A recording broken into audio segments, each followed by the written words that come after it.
Welcome back to Proxy, everybody, and today we're going to be diving in to the post-balanced Dataslate Aeldari unit tier list.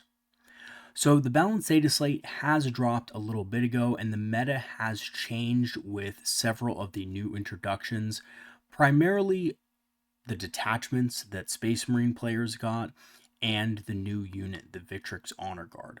So this has shaken up the meta quite a bit, and combine this with the heavy nerfs that the Aeldari have received in the last balanced Dataslate, and we have a recipe for change. Now, what I will say is I do believe the Aeldari are still in a strong spot, but some of the units we're going to need to rethink. Now, there are, of course, some army staples that have remained the same, but we are going to have to start thinking about new ways in using different units in our, certain detachments that we're going to be used going forward in competitive play. Because, as some of you guys know, the Aeldari win percentage in competitive play has dropped off a cliff. We're probably going to be one of the lowest, not only lowest played factions in competitive play, but one of the lowest win rate factions in competitive play, because pretty much all of the best Aeldari players have moved on to other armies. Well, they weren't true Aeldari players, but, they did well with the Aeldari in tournaments and things like that. So without further ado, let us go ahead and dive in and talk about our first unit. And one of the units that I've been very impressed with using myself in my own games, and we have seen it time and time again in competitive lists, and I don't think this is going to change anytime soon. And this is the Corsair Void Reavers. They're our first unit, and we're putting them in S tier. Now, normally I would put a unit like this in A tier because, they're a unit that's mostly centered around scoring objectives, but I actually think that Corsair Void Reavers go a little bit of a step further because they can actually impact the battlefield as well, not only doing objectives, but they have the speed to move block, they have the versatility with Scout to, play a little bit safer if they need to. They don't have to go out there and move block like Rangers do. Rangers, you kind of have to commit with Rangers, and the D6 reactive move they get isn't always going to save them. So Rangers are a great unit, but Corsairs have the versatility of being able to get to objectives on turn one. If you go first, you can score objectives, whether you're doing, secure no man's land or establish locus really early in the game. This opens up the option for you. In addition, they have some kind of built-in durability. Your opponent has to actually dedicate some regular anti-infantry damage to them. 10 bolters are not going to kill, typically speaking, 5 Voidscarred. They're just too durable for that kind of thing. So your opponent is going to have to use something like intercessors or, some other type of unit. Scouts are another great example of something that, these guys can take on, right? If these guys get the jump on a squad of scouts, they may be able to beat them down over the course of a couple of rounds of combat. And that can put your opponent in a little bit of a weird spot, having to, engage them with something a little bit more expensive. On top of that, they do have the grenades keyword. So they can even do some chip damage to heavier targets if your opponent has them available. So my honest opinion, what they're mostly 9 out of 10 times in games, they're going to be used for objectives, secondary objectives, and maybe trying to steal a little bit of primary every now and again.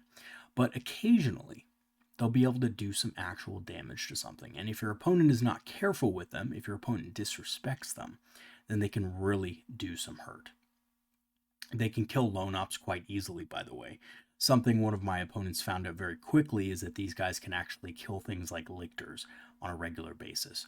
So, you run up to a lictor, grenade it, shoot a blaster at it, and, it could very easily die. All right, so you have to be careful with these guys.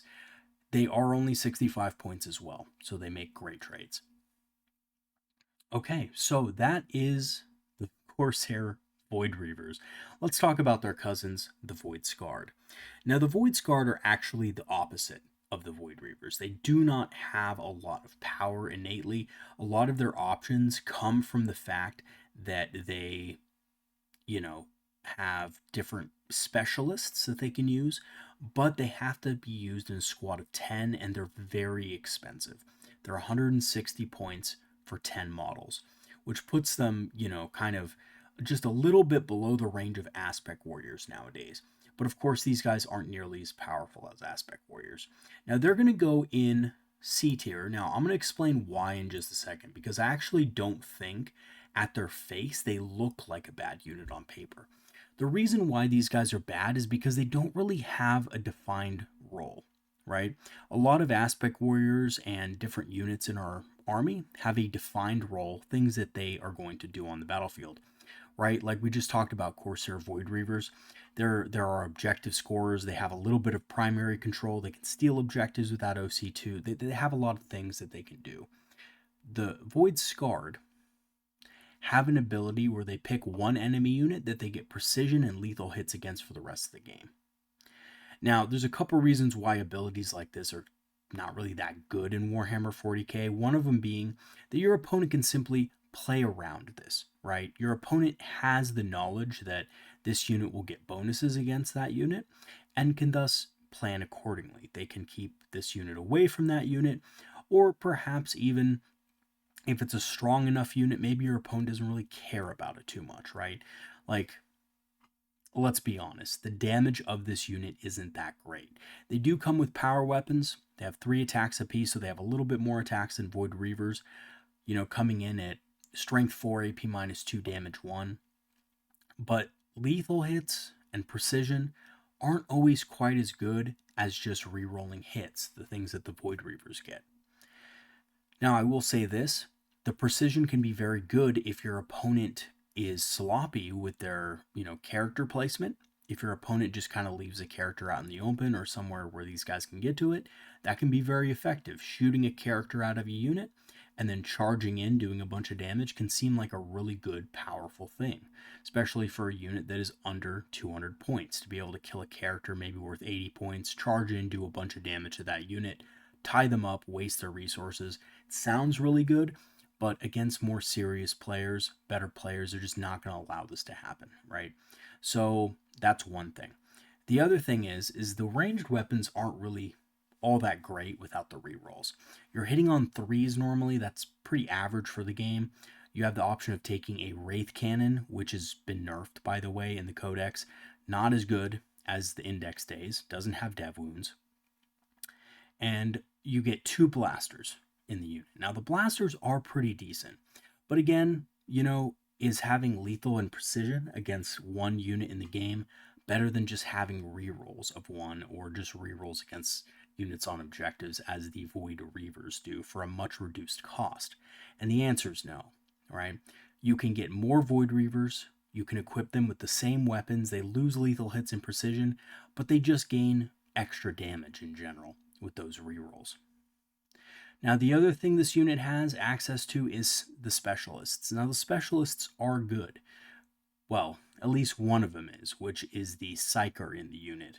The Psyker is very powerful. So, being able to use, I think it's, I want to say it's called Eliminator or something like that. It's a, you know, precision psychic attack that's pretty decent.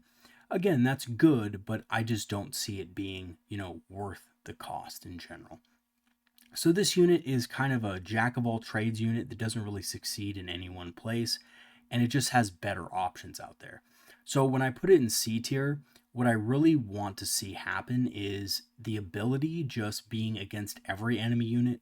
If it just had lethal hits and precision against everything, I think it'd be a pretty decent unit, and I think you'd see it being taken more seriously in competitive play.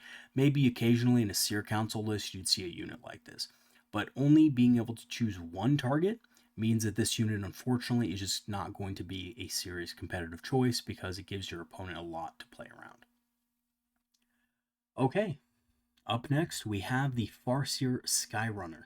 So the Farseer Skyrunner is going to be in C tier. Now, there's a little caveat with this because I think in some detachments it's okay, like it's okay in Windrider Host, although I would make the argument that just more Windriders is better there, even though it's kind of more of a, you know, fluffy kind of thing, a lore decision to put a Farseer Skyrunner in your Windrider force. I think it's probably just worse than picking more Windriders up in most situations. Farseer's okay in that detachment. The Farseer Skyrunner is also okay in the Spirit Conclave detachment, although in Spirit Conclave, again, it kind of suffers from the issue of being a little bit too expensive, taking away from the main strengths of that type of army. So I do think it needs buffs. Its Misfortune ability, being able to target a unit with -1 to wound and just say, hey, your, Gladiator Lancer is at -1 to wound. It's okay, but again, it only feeds into detachments like, Spirit Conclave that are already pretty bad. They're already pretty lackluster in a lot of ways. So yes, it does have play in that detachment, but it's not the greatest unit out there still, right? Its damage is subpar, right? Eldritch Storm is okay. It's not the greatest for the points. And this guy is really fragile as well. So it's basically a one-shot missile. If you do get him in range to use the Misfortune ability, he's probably going to die next turn. That feeds into, the Spirit Conclave, detachment rule. But, your opponent can always just play it safe and kill the Farseer Skyrunner with a unit that really doesn't matter. So there is that. And of course, in the detachment it's supposed to be good in, which is Windrider Host, it just lacks the power and the, again, the ability is really what sets the Farseer Skyrunner a little bit back, in my opinion, in Windrider Host. Because you don't really need -1 to wound, it doesn't really help you that much. If your opponent is going to be shooting and charging you with anything in Windrider Host, you're dead, right? Simply put, if you're getting charged, you're dead.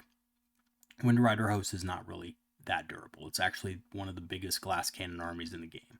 So, Farseer Skyrunner, in my opinion, needs some buffs. Either it needs to go down in points to be more, kind of attractive in Windrider Host, or it just needs to be buffed in some way, right? Like, I'd love to see its power being buffed or something along those lines. Okay. Next up, we have the Warlock Skyrunner. Now, the Warlock Skyrunner, I'm going to simply put in strong. And the reason why is because the Warlock Skyrunner is cheap, it's not a character, so it's not giving up assassination, and it's a great unit for scoring objectives. It's great in a number of detachments. It's required for Spirit Conclave if you do play Spirit Conclave. It's an absolute requirement. It's great for Seer Council. You basically need 2 or 3 of them in Seer Council for that army to function properly. And it's also decent in some other detachments if you have extra points. So, if you have 45 points left over in pretty much any detachment out there, it's going to be a good pickup for, a little bit of screening, objective play, and so forth.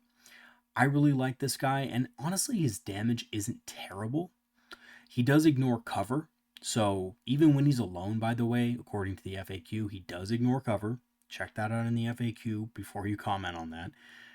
If he's alone, he still ignores cover, which means that his Heavy Flamer actually functions like a Heavy Flamer. It also means that his Shuriken Catapults and Singing Spear hit a little bit harder for his low point cost. He's fairly durable for an Eldar, kind of Warlock. He has an extra toughness. He has 3 wounds instead of 2 wounds that normal Warlocks have. So again, your opponent's going to have to spend a little more than just 10 bolters to kill him most of the time, right? 10 bolters, 7 being the average amount of hits that your opponent's going to get. And then, about 4 or maybe 3 wounds.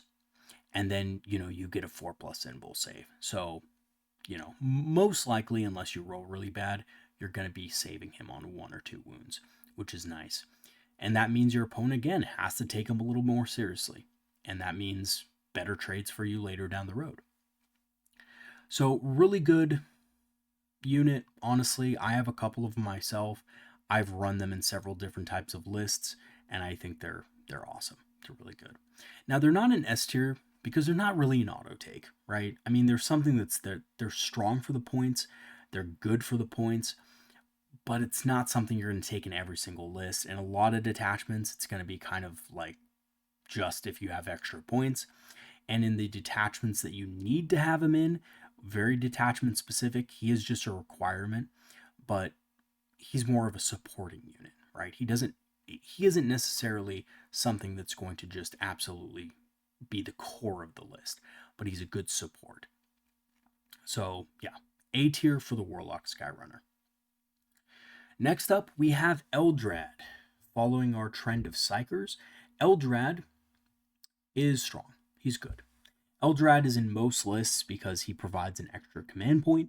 He's not necessary in every single list, and I think with his point increase, he's even less desirable in some types of lists, but he's needed in quite a few detachments. So, even though you pay a premium for Eldrad, I wouldn't exactly say he's the strongest model. It's kind of like having a model that kind of gives your army a lot of options. Doom is a very good ability. Having 1 CP is a very good ability, but he's a little too expensive. You pay a tax for taking Eldrad. So, yeah, he's great. He's not always going to be an auto-include, though.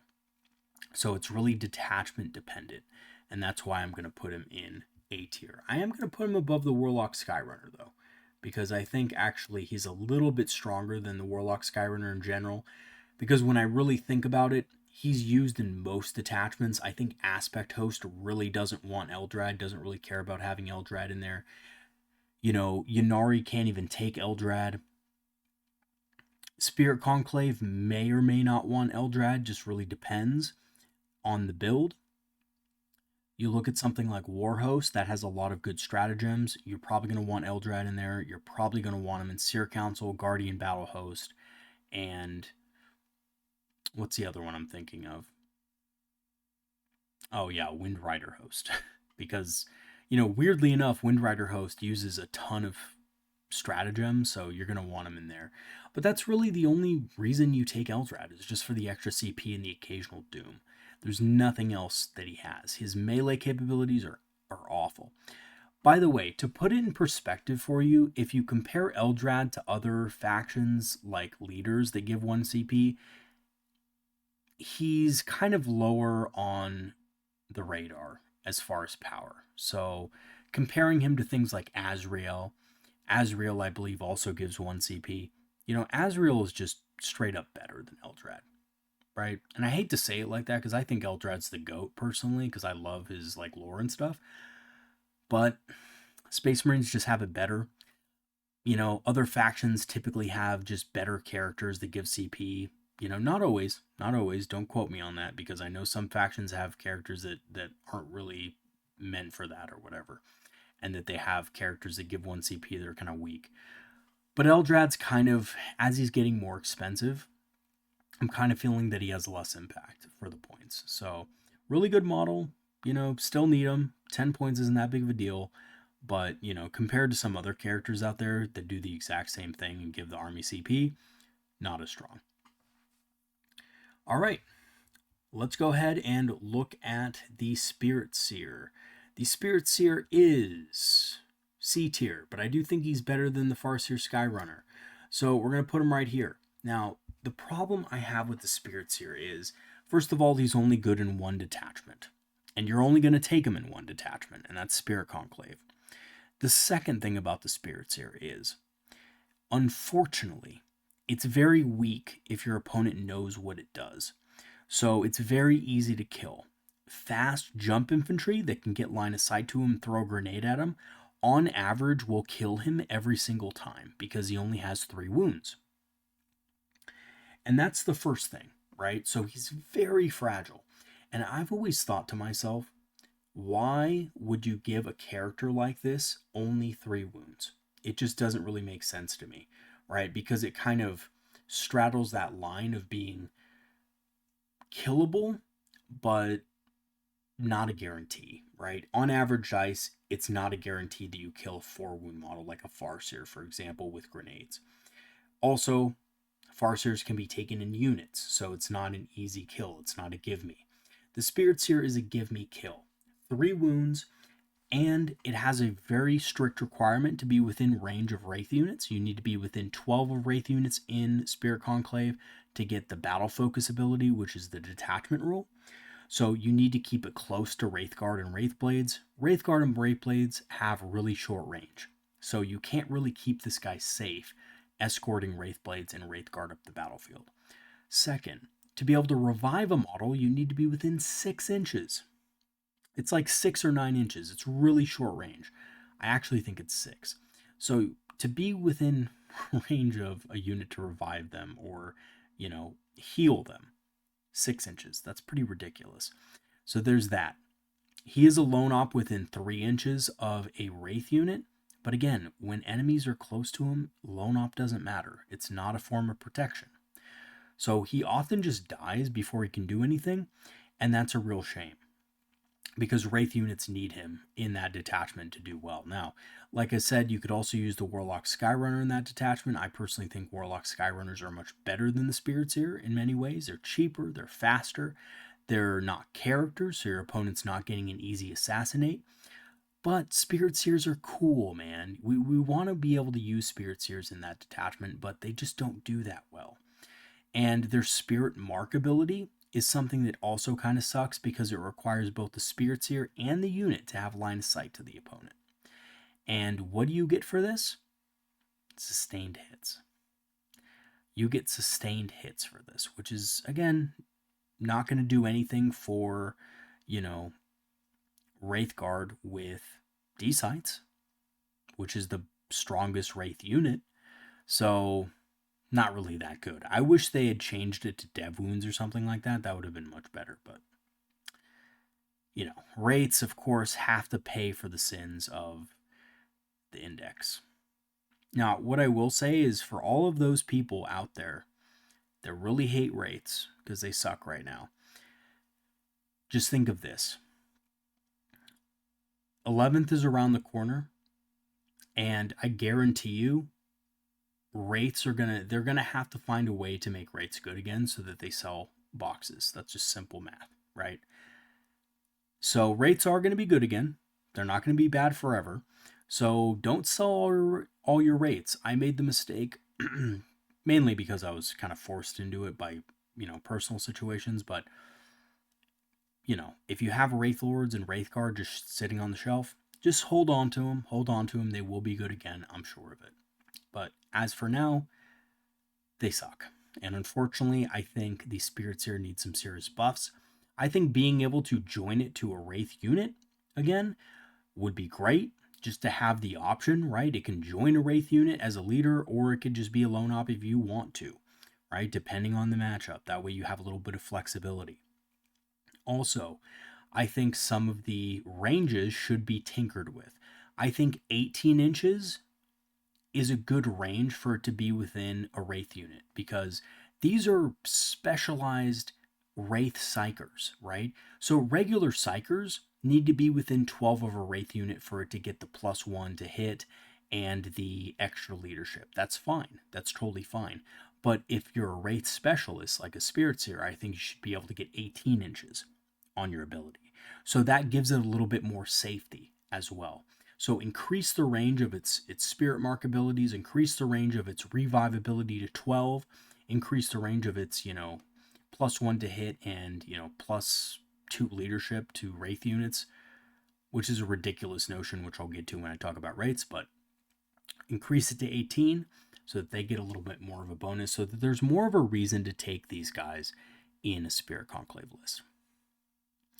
Okay, next up is Yvraine. Now, Yvraine is pretty much automatically going to go in detachment specific, right? Because she can only be used in the Devoted of Ynni. Not only that, she's really the only option. You have to take her. She's mandatory. It's either taking her or the Ycarne. And we'll talk about the Ycarne when we get to him, because honestly, I have a whole rant about that. But she's okay. She has decent melee ability. She has good shooting against infantry. She has the ability to revive models. I think she's really good in Ynnari with a big brick of Storm Guardians and Warlocks, because she can actually revive Warlocks in the unit that aren't characters. So she's good. I have no complaints about her. I think the nerf to her was too hard. I think being able to reroll all wounds is like a common ability that units have, like, oh my gosh, Space Marine units, right? They get all the goodies when it comes to combat, but if Eldar get good in combat, they gotta be nerfed, right? So I think that's unfortunate. Yvraine's cool. I think she's great. Reroll 1s to wound is still okay, I guess. So she's good and devoted, and that's about it. Moving on to the Death Jester. Guys, Death Jester is C tier. Needs buffs. I'm sorry, but again, another model that's paying for the sins of the index. I didn't even think he was really that great in the index, but because of how Fate Dice worked and because of how Fate's Messenger worked, he was really annoying for players, and now he must pay the consequences. Now, I will say this, he is actually good in the Serpent's Brood detachment. The new Harlequins detachment, he's pretty good in. He's also decent in Ghosts of the Webway, although I feel like in both situations, you don't really need extra shuriken cannon shots. He doesn't do anything spectacular. I think he's a good ranged assassin, potentially, in Serpent's Brood, because you can choose 2 different abilities, which means not only can you precision out characters, but you can also potentially get that sustained hits 3. So he's good in that situation, not very good in other situations, right? He's just okay, right? And I guess in Serpent's Brood, the interesting thing is that you can, kind of get him out of a transport, and I guess he can have sustained hits 1 naturally. So if you don't care about getting a bunch of sustained hits, you can go ignores, cover, precision, and hope for a little bit of sustained against like really weak characters, like really soft characters, like, other Eldar warlocks or, Farseers or something like that your opponent might not expect, and you can get kills that way. Maybe. But, little too expensive. I think paying like around 100 points for this guy is ridiculous, especially when you compare him to other models in other armies. And again, I usually don't do this, but if you compare him to other models in other armies that are around the similar cost, it's just not even, it's a joke, right? He just doesn't get nearly as much as they do. So, cool model though. I love the Death Jester. I love the look of him. If you're running Quins and you want to run him, because I think he's pretty cool. But I don't think he's exactly competitive. Alrighty, next we have the Solitaire. So the Solitaire is surprisingly something that I think is going to be a bigger deal going forward in competitive play, not only for the Serpent's Brood detachment, but also for detachments that rely on being a little bit more, shall we say, defensive because of the increase in indirect fire. So we're going to put the Solitaire in A tier. I do think it's a little bit lower on the A tier spectrum, but I do think it's a very strong unit nonetheless.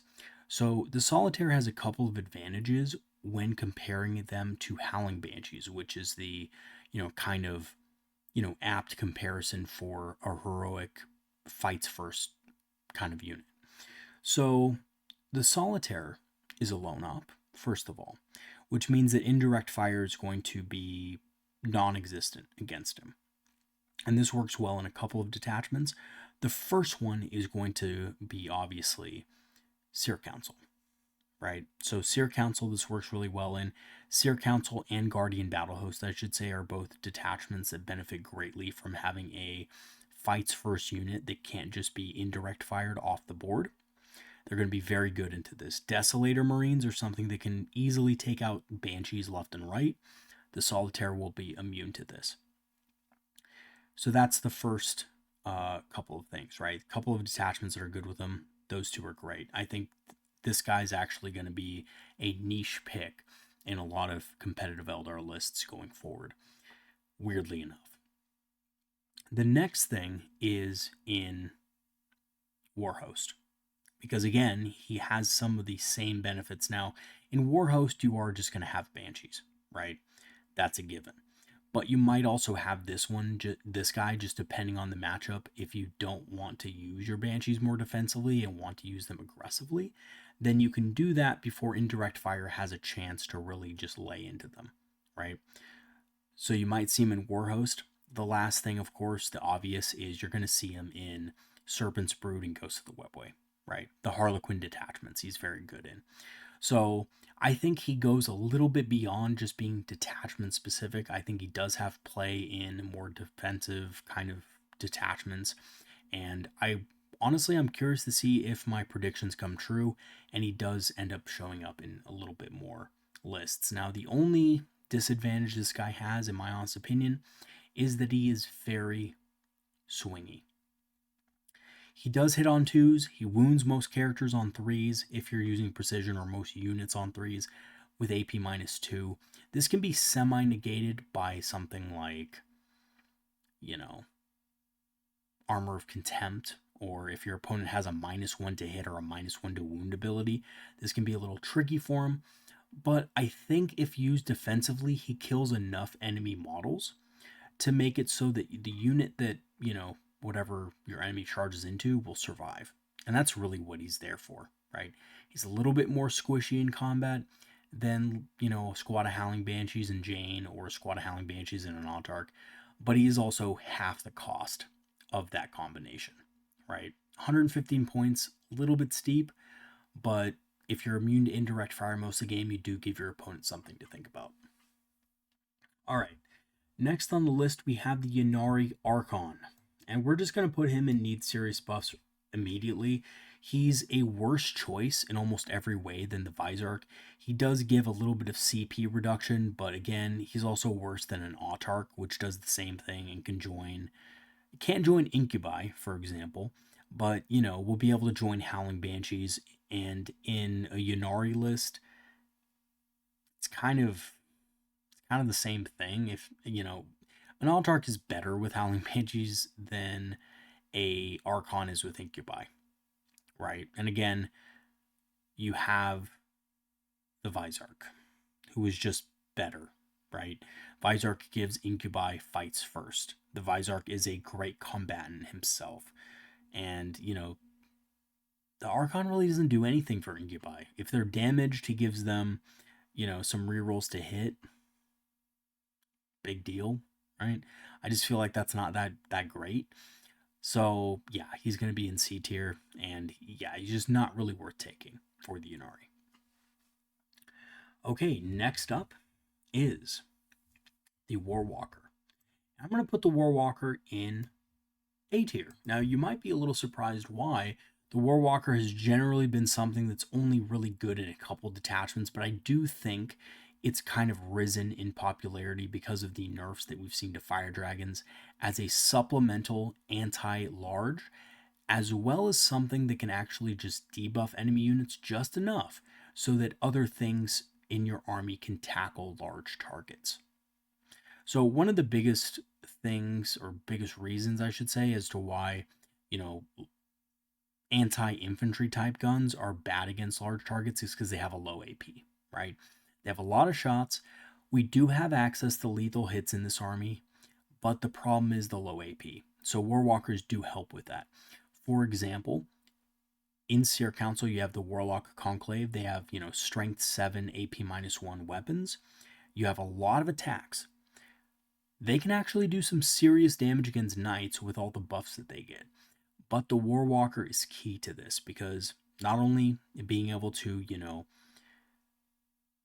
give your unit ignores cover and -1 AP on critical wounds, being able to combine this, though, with an additional -1 AP is going to push them to -3, which is going to push most models to their invul save of 5-up. Right? So most models are just not going to get a great save against that type of unit, and the Warwalker allows them to do this kind of thing. If the model doesn't have an invul save at all, this is even better, because that means you're going to push things to a 6-up, or sometimes even just no save at all, depending on the target. So the Warwalker is really good for this. I think we're going to see more Warwalkers in things like Seer Council, Warhost. We're going to see more Warwalkers. Obviously, we've already seen them in Guardian Battle Host, so there we go there. But they're also going to be seen in Wind Rider Host, and we're going to see all of these detachments because of the nerf to Aspect Host and Warhost specifically. We're going to see all these detachments rise up in Aeldari competitive play. So I do think the Warwalker is going to play a bigger role in that. Next up is the Wraith Lord. Kind of comparable to the Warwalker in some ways. They both have 2 legs. They both can take a couple of heavy weapons. but the Wraith Lord is more of a detachment-specific model because it's a Wraith. So it requires Psykers to be nearby. This does limit it somewhat because normally its ballistic skill is not that good. It does need the +1 ballistic skill that it gets from being near a Psyker. And yes, weirdly enough, the Wraith Lord gets +1 ballistic skill and weapon skill for being near a Psyker when Wraithguard and Wraithblades only get +1 to hit. This means that the Wraith Lord can actually hit on 2s if combined with the Farseer. Again, this is something that's very detachment specific. You're only going to see this realistically happen in things like Spirit Conclave because of the way, hit modifiers work. Also, the Wraith Lord gets rerolls against a specific type of target. I personally think that Wraith Lords are better against heavy infantry, infantry with 2 wounds, Space Marine type units, than it is against anything else in the game. It's not really good at anti-tank, anti-large. It just doesn't really do a good job for the points. It's 140 points, which is a steep price. It is a little tougher. Obviously, it's a lot tougher than Warwalker, but it's a little tougher than your, average Dreadnought. And that's about it. That's really all it gets. There's no invul save here. It's not, immune to anti-large damage. Bright Lances, Last Cannons, Dark Lances, whatever, are going to take it out just fine, wounding on 3s. So, all in all, I think it does need the benefit of Battle Focus as well to be really effective. And the only place it can get Battle Focus is in Spirit Conclave. And this is a reoccurring theme that you'll see with Wraith units. Because they can't benefit naturally from the, Aeldari army ability, that means that they're going to be, kind of worth less overall as a unit. And if you think about it for a second, one of the reasons why Wraiths were so good in the Index is because they benefited from all of the Aeldari army abilities. They benefited from Fate Dice, right? You didn't have to take a Psyker for them to benefit. Of course, if you took a Farseer, you get a little bit of an extra bonus there, being able to flip things to 6s. But they benefited from the army ability back in the Index. Now, as we're going into the Codex, they don't benefit from the army ability anymore. So Wraith units are generally just less useful unless they're able to benefit from the army ability. And right now, they're only able to benefit from it in Spirit Conclave, which is one of the worst attachments in the book. So that's why Wraith units generally just aren't that great. And they did that on purpose. GW did that on purpose so that Wraith units would be unusable in everything but the weakest attachment. Okay. Let's jump in to the Viper. The Viper is okay.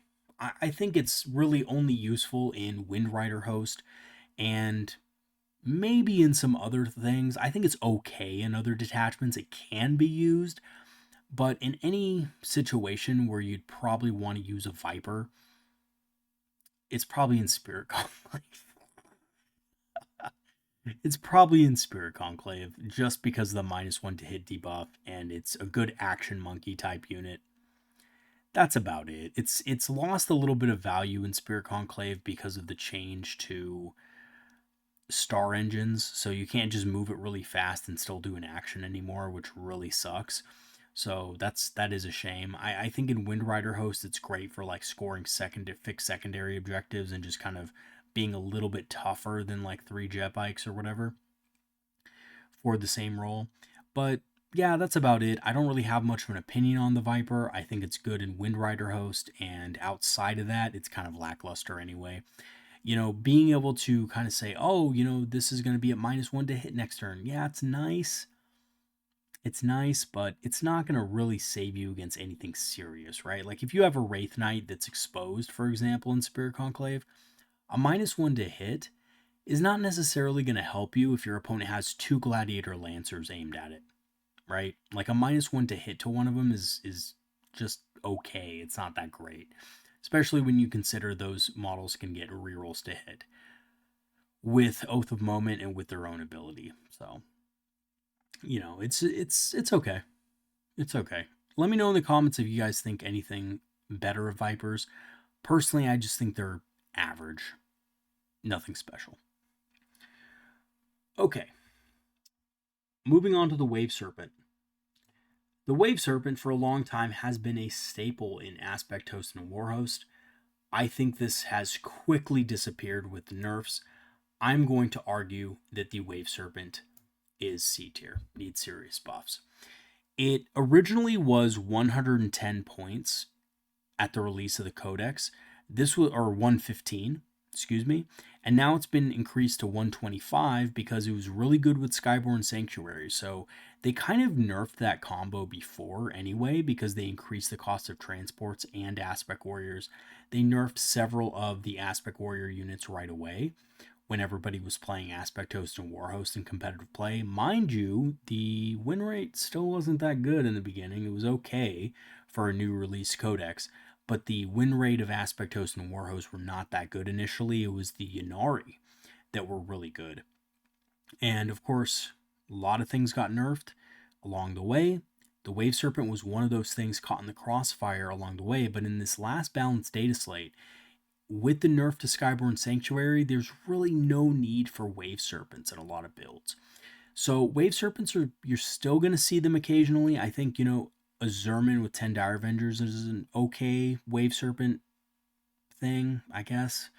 You can get it back in and out of a Wave Serpent, although I think a Falcon is going to be more popular now in general because you can't use Aspect tokens on Phoenix Lords anymore. So the Wave Serpent I just see as an overexpensive pile of crap, essentially now. It never really did anything before. The only thing the Wave Serpent did was deliver Aspect Warriors. Now, since you can't have your Aspect Warriors jump back into it at the end of the activation, there's really no point to spending 125 points for something that has a Bright Lance and a Shuriken Cannon.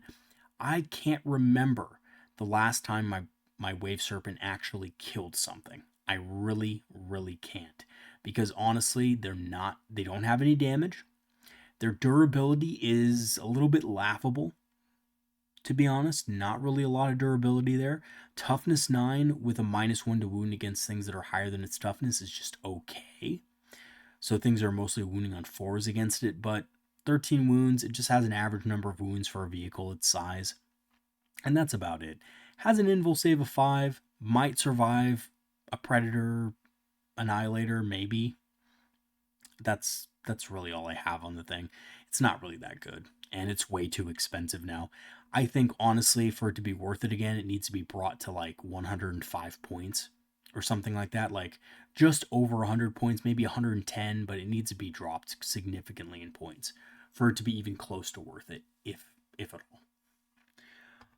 Okay, now we're moving on to the support weapons. We have the D Cannon, Vibro Cannon, and Shadow Weaver.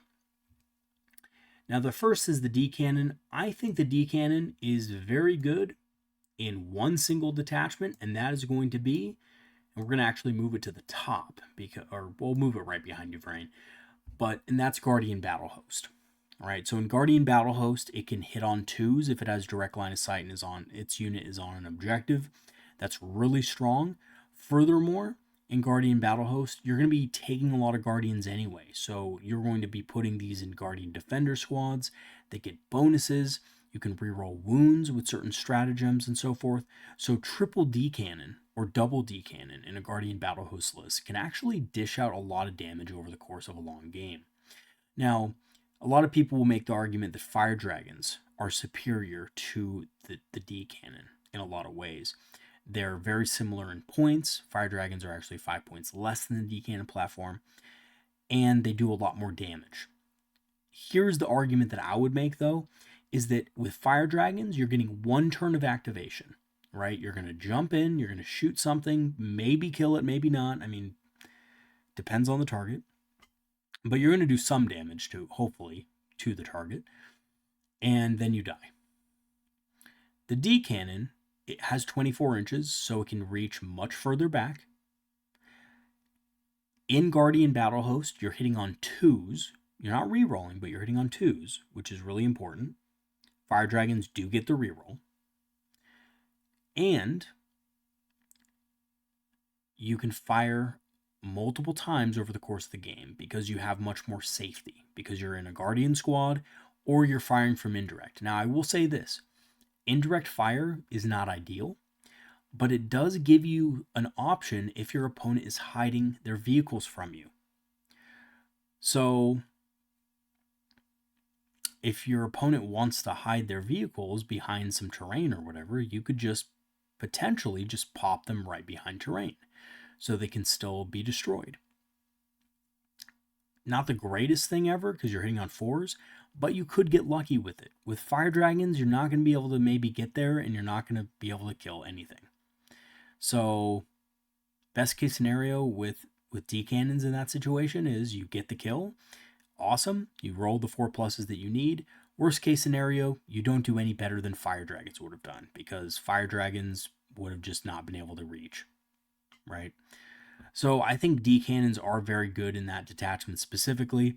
You can of course still get them to reroll wound rolls. So if you're afraid of, just whiffing a wound roll, you could say, all right, I'm going to spend a CP to get an extra wound roll. If your opponent is playing very carefully, very conservatively. I like D cannons. They're also really good against Titanic units, by the way. So if you're going up in the Knight matchup, for example, 2 or 3 D cannons can do a good amount of damage to a Knight that's hiding behind terrain. So that when your opponent's Knight comes out, using that free Overwatch stratagem in Guardian Battle Host can actually kill it, right? So if it comes out and it's in line of sight of your guys and it's, towing a ruined footprint so it can shoot you or charge you, a D cannon overwatching it with all the other Guardians overwatching together could probably kill it. So, and of course that's with that specific enhancement that makes Overwatch free and lets you overwatch on a 4+ if you're on an objective.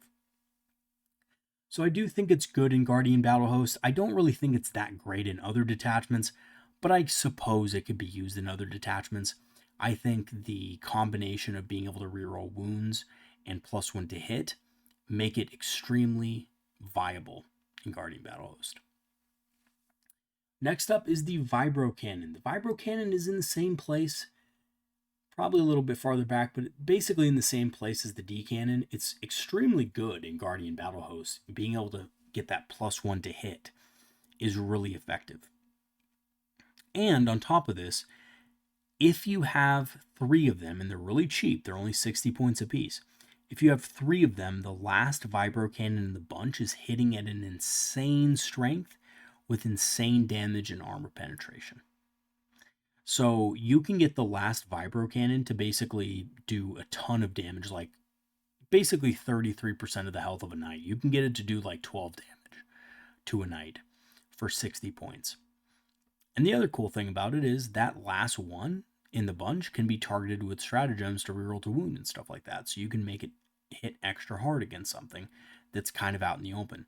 And I guess that's really the only weakness of these things is they do have direct fire. So they do need to target things out in the open. But other than that, they're fantastic. And I think they're something that also belongs in a Guardian Battle Host list. And you should consider one. If you're running Guardian Battle Host, you should consider running 3 of these because they are very strong. Okay, next up and last to go, we have the Shadow Weaver. And weirdly enough,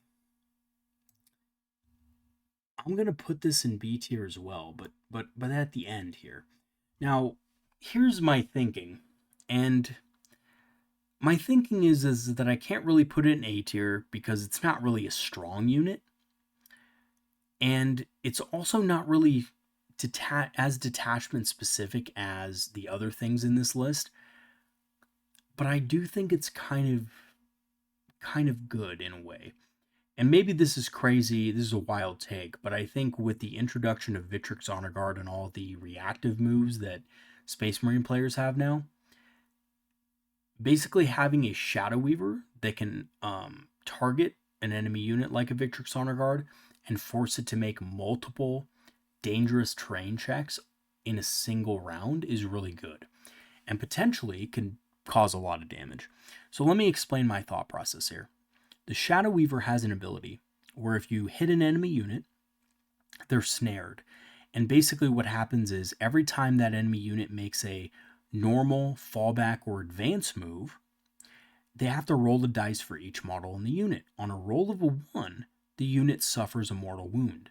So if a big unit of Victrix Honor Guard with Cato Sicarius and Marnius Calgar with his little Honor Guard unit himself, that's like a big unit of 10, right? That's 10 models in that unit. And they make a lot of reaction moves. They have a 6-inch reactive move if you get within 9. They have a surge move potentially that they can make as well. So, and they have their normal movement value. So if you tag them with this and you kind of bait them into making reaction moves, like, you move up your warp spiders to move block and they're like, okay, well, I'm gonna move back behind terrain so that you can't shoot at me with your warp spiders. They're gonna take 10, potentially 10 mortal wounds. No, sorry. They're not going to take 10 mortal wounds, but they're going to roll 10 dice, and maybe a couple mortal wounds are dealt. Then if they want to make a surge move later that turn, maybe you do shoot them with something, right? And you kill a model. They make a surge move into your warp spiders. Well, they're going to have to take 9 more or 10 more, right? Depending on what, well, it's going to be 10 more, or sorry, 9 more. God, I'm getting things mixed up now. Sorry about that. But yeah, they're going to take a lot of mortal wound damage over the course of the game. And you really don't have to shoot them that much with it, right? So that's the idea of it. I'm not sure how this works in reality, but it could prevent your opponent from actually using those moves because your opponent doesn't want to take the mortals.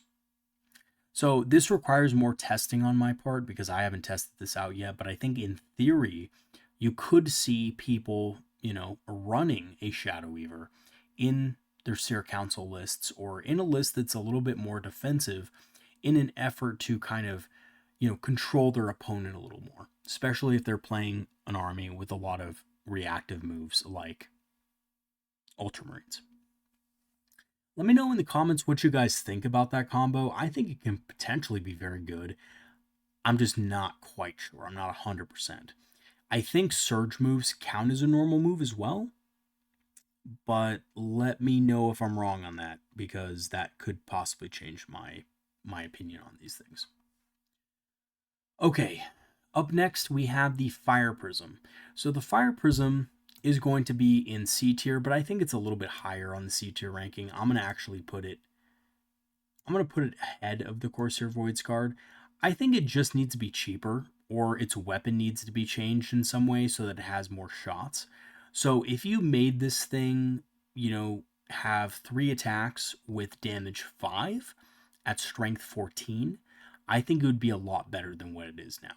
I think just because it's strength 18 at this moment, maybe even make it strength 16, right? Strength 16, AP minus 4, damage 5, 3 shots. I think it'd be kind of perfect because it would have what it needs to kill lighter targets, and it would have what it needs to kill heavy targets as well. Kind of like the Doomsday Arc a little bit, but a little bit more precise than the Doomsday Arc, a little bit less random. So I think that's probably where it needs to be if they change the weapon profile. But if they don't change the weapon profile, I think it just needs to be cheaper straight up. I think at 150 at the current moment, I think at 140 or 135, I'd actually say that this is a 135 point vehicle that is actually overcosted by about 15 points currently. So, it needs to be the same cost as a Predator Annihilator. I'm not sure why it's more expensive than a Predator Annihilator because it's certainly not better overall. But it is decent. It's a decent vehicle. It's overcosted. That's really what it is. If they wanted to keep it the same cost, they'd have to change the weapon profile to be a little bit more diverse. I just think it needs to be cheaper. That's it. That's my main issue with this tank, is that it's just way too expensive, and everything has an invul save nowadays, a 4+ invul or a 5+ invul. So you're not really getting a lot of damage through, a lot of the times with it. So make it a little cheaper and it would be much better in general, and you'd see it in more detachments. Okay. Next up is the Night Spinner. Night Spinner is detachment specific, but it's way too expensive. And I'm actually going to argue that it's C tier here, and we're going to put it lower on the list, but it's going to be ahead of the Wave Serpent. Yes, guys, it's ahead of the Wave Serpent and the Corsair Voidscarred because I think it does actually have a defined role, unlike the other models in C tier. So just like Fire Prism has a defined role, it just needs buffs, needs to be much cheaper. The Night Spinner's the same way, it just needs to be much cheaper. I really do have a problem with the price of the Night Spinner being 190 when it can barely kill any type of infantry. Its ability is pretty good, right? And I think if you're running a more defensive list that doesn't want to get charged, like if you're running a Guardian Battle Host list, combining this with Singleton Warlocks is a really good way of stopping your opponent from being able to charge you. -4 to charges is really strong with the Warlock and the Night Spinner. And then, of course, you also have the -2 movement from the Night Spinner. So, this gives you a little bit of play into faster, more aggressive armies as a defensive force, like Guardian Battle Host, which I think can be really strong. If you can prevent your opponent from getting into combat with you in Guardian Battle Host, you pretty much win the game, right? And this is where it really comes in handy, but it is too expensive. I think 190 for this thing is way too overpriced. I would like to see it at 170, just because it doesn't have a lot of damage. It's more of a utility type vehicle, and I know it's indirect fire, but not all indirect fire is that strong. I think, I think they need to redo indirect fire in 11th edition, and that's one of the things I may talk about later, but ironically speaking, I did a video probably about a year and a half ago about the problems of indirect fire and what I thought would be a good fix for indirect fire. And the guard community freaking invaded me. I got invaded with, horrible comments of, oh, like, how dare you, talk trash about indirect fire and how it should be nerfed and all that. So, I'm going to say it again. Indirect fire needs to be changed. I think the core rules need to be changed so that we can actually use units like this and that they're not super overcosted, because it's just honestly ridiculous. But having said that, I think the actual ability of this vehicle is very good, especially for more defensive armies. Okay, let's talk about the Autarch Wayleaper. The Autarch Wayleaper, really good model. I'm going to put it in A tier, but kind of like on the lower end. It is good. I like it in a few combinations. It's good in Aspect Host, although Aspect Host is kind of nerfed at this point. It's good in War Host. But here's the real question. Is the Autarch Wayleaper better than just having more Warp Spiders? And I used to say yes, because in Aspect Host, it was a really good combo to have to steal objectives away and stuff like that. Now that you can't use aspect tokens on characters, I think, and also, you're not going to be using, Skyborn Sanctuary ever again in Aspect Host, I think the Autarch Wayleaper has lost some of its strength. And I think in most cases, just having more Warp Spiders is actually going to be better. But I do like the Autarch Wayleaper. It has still provided me some, good utility in the form of being able to grenade things and shoot a fusion gun at stuff. Other than that, though, I think in the future, I'm going to be kind of leaning towards just having more Warp Spiders in general. I think if I want to go solo Wayleaper, that could be a way to kind of mitigate some of the Swooping Hawk costs, because Swooping Hawks are now 95 points. A little bit too pricey in my opinion, but this guy's just 80 points. So you save 15 points, you get a really good rapid ingress target that can go in and score you objectives and kind of hide a little bit and do some good stuff. So I still think it's good. I still think it's strong. I think it has play in other detachments and stuff like that. It's not always my first choice, but I've never been disappointed with a solo Wayleaper in my list. I have to say, it's not my first choice when list building, but I've never been disappointed by it. It's always at least scored some objective points or kind of put my opponent in a little bit of a tricky situation where they had to divert resources to kill him. So I do like it. It's just, I don't think it's as strong as it used to be, obviously. Okay, next up is the Wraith Knight. This is the one with the Ghost Sword, and you could either take a Wraith Cannon or a shield with him as well. So I'm actually going to put this in C tier. Needs serious buffs. It's going to be ahead of a lot of these things, though, because I do think it's actually kind of decent in 1 or 2 detachments, especially with the sword and board. Just it does a lot of damage, but it's way overcosted. So the sword is extremely powerful, right? It doesn't hit very well though, and it's 420 points. So you might just whiff. I've had instances where I've run into something and I've missed 3 out of 5 attacks, and I just whiff. I just don't do anything. On average, it will kill rhinos pretty effectively. It will kill things like Leman Russ pretty effectively. If you hit and wound the correct amount of times, and your opponent doesn't use stratagems like -1 to hit or wound in combat if they have access to it. But I think it's just too expensive. I mean, I've seen it work in tournament lists, don't get me wrong. I think it's very list dependent. If you build a strategy around it, I think it can do very well. I think it's good in Spirit Conclave in certain cases, but I don't think it's good for every detachment, and I certainly don't think it's on point for the amount that you spend on it. So I think this thing should really be like 350 or something points. Like it should not be 420 points. It really shouldn't. And its ability to move through terrain is fine until you realize that's its only ability. That's all it has, is the ability to move through terrain. And it should be really cheap for that cost then, right? Because a lot of things get 2 abilities, but this only has 1. So, yeah, it's just average to me, like below average. I mean, it's just a below average unit. It needs to be much cheaper. I think at like 3, if it was like 360, I think I could see it played much more often. Like I would buy one and play with one at that point, but it's just not worth it, at that point cost.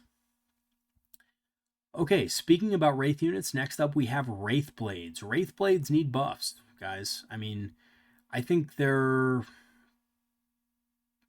going to put them right ahead of the Wraith Knight. Honestly, they're only usable in Spirit Conclave, and even in Spirit Conclave, I think they kind of suck as a unit. They're okay. Their durability's okay, but when you look at the meta and what people are trying to kill, right now people are trying to kill Victrix Honor Guard. So that means, damage 2, damage 3, damage 4 weapons are going to be common in people's lists. These guys cannot deal with it, right? Especially damage 4 weapons. If your opponent has access to a damage 4 weapon profile, even in Spirit Conclave, these are dead. These are gone, right? There's no way they can survive that. If they have a damage 3 profile, they're still not going to be that durable, right? Like against most high AP weapons. If you give them the Force Shields, they have almost no damage capabilities in combat for their cost. If you give them the Ghost Swords against high AP weapons, they have almost no durability, right? They all of a sudden become Melta fodder, which is really bad. And they're only OC1. You can take the 30-point enhancement in Spirit Conclave to give them +1 OC. Honestly, you have to be really... Again, it's very easy to counter that because the Spiritseer, as we spoke of before, is a frontline psyker that doesn't have any durability. So it just dies, right? So yeah, Wraithblades not really that good. The best part about Wraithblades is actually their counter to melee army, so their fight on death on a 3. So you usually give them the Ghost Swords and just have them fight on death against stuff. But this isn't always going to be something that works very well because again, if your opponent just kills the Psyker out of the squad, their fight on death is hitting on 4s now. So they don't hit that often. I don't know. I'm just not impressed by them. I think they need to be cheaper or just better. I think if they're cheaper, that's fine. You can make them a little bit cheaper. You can make them, instead of a 160, 140. I think at 140, they would be probably worth it. But even when you compare them to units like Assault Terminators, these guys are just much, much worse. And by the way, Assault Terminators they're not bad, but they're not the most competitive unit out there for Space Marine players. So that's saying a lot, right? If Assault Terminators are much better than these guys, but even Assault Terminators aren't competitive, like, that means Wraithblades are really bad. Moving on to the next unit, we have Wraithguard. Wraithguard are even worse. I would actually put them even behind the Wraith Knight. Now, I know, guys, the D Scythe is not bad. The D Scythe is not bad, but these guys are 170 points. They're 170 points for a unit without battle focus. That, yeah, you could say, oh, they don't really care about not having good ballista skill. That's true. That's true. But you're still paying a lot of points for an Overwatch that still doesn't completely destroy a Space Marine squad in a lot of situations. Against tougher targets, they're usually going to have an invul save, right? So against like Blade Guard vets or something like that, they have an invul. And even thinking about the math on that, these are 170 points. Blade Guard veterans, maybe charging them, maybe you Overwatch, you get about an average of 14 attacks. Or, well, no, you get about 17 attacks, sorry, with five Wraithguard with D-Sights. Let's just round it out to 18. Maybe you get a little bit lucky. You auto hit, and you're wounding on 3s, so you get about 12 wounds. Now, they get a 4+ invul save, so they'll make about 6 saves, so you'll kill about 2 Blade Guard. The remaining Blade Guard will, because it's going to be a unit of 6, will charge into you and obliterate you. And that's it. That's what happens to D-Sights 9 out of 10 times, right? You go out there, you get a great Overwatch position, and then you just get obliterated. If you're too far back, if you're in a place of safety behind some ruins, your opponent is going to use the ruins to their advantage to ignore your Overwatch. They're going to just charge you over the wall, and you're not going to be able to do anything, right? So these guys have a serious issue, right? And they're very slow as well. It's hard to get them into the position in the first place. They're pretty decent in Spirit Conclave, but again, Spirit Conclave is not a competitive detachment, really, so they do struggle in general. The Wraith Guard with the Wraith Cannons are probably one of the... God, they're so horrible, because the units that they can, kind of compare with in the Codex, like Fire Dragons, there's just no comparison. Fire Dragons for 120 are way better than Wraith Cannons at 170, even though they have more durability, because at the end of the day, your Wraith Guard are still going to die, right?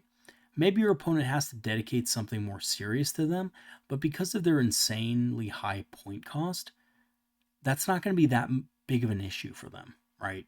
Your opponent's just going to be like, okay, well, they're 170, so that means I can trade something more easily with them. Like, I can throw a squad of Sanguinary Guard at them. A squad of 3 Sanguinary Guard are going to be able to take out some Wraith Guard pretty easily, right?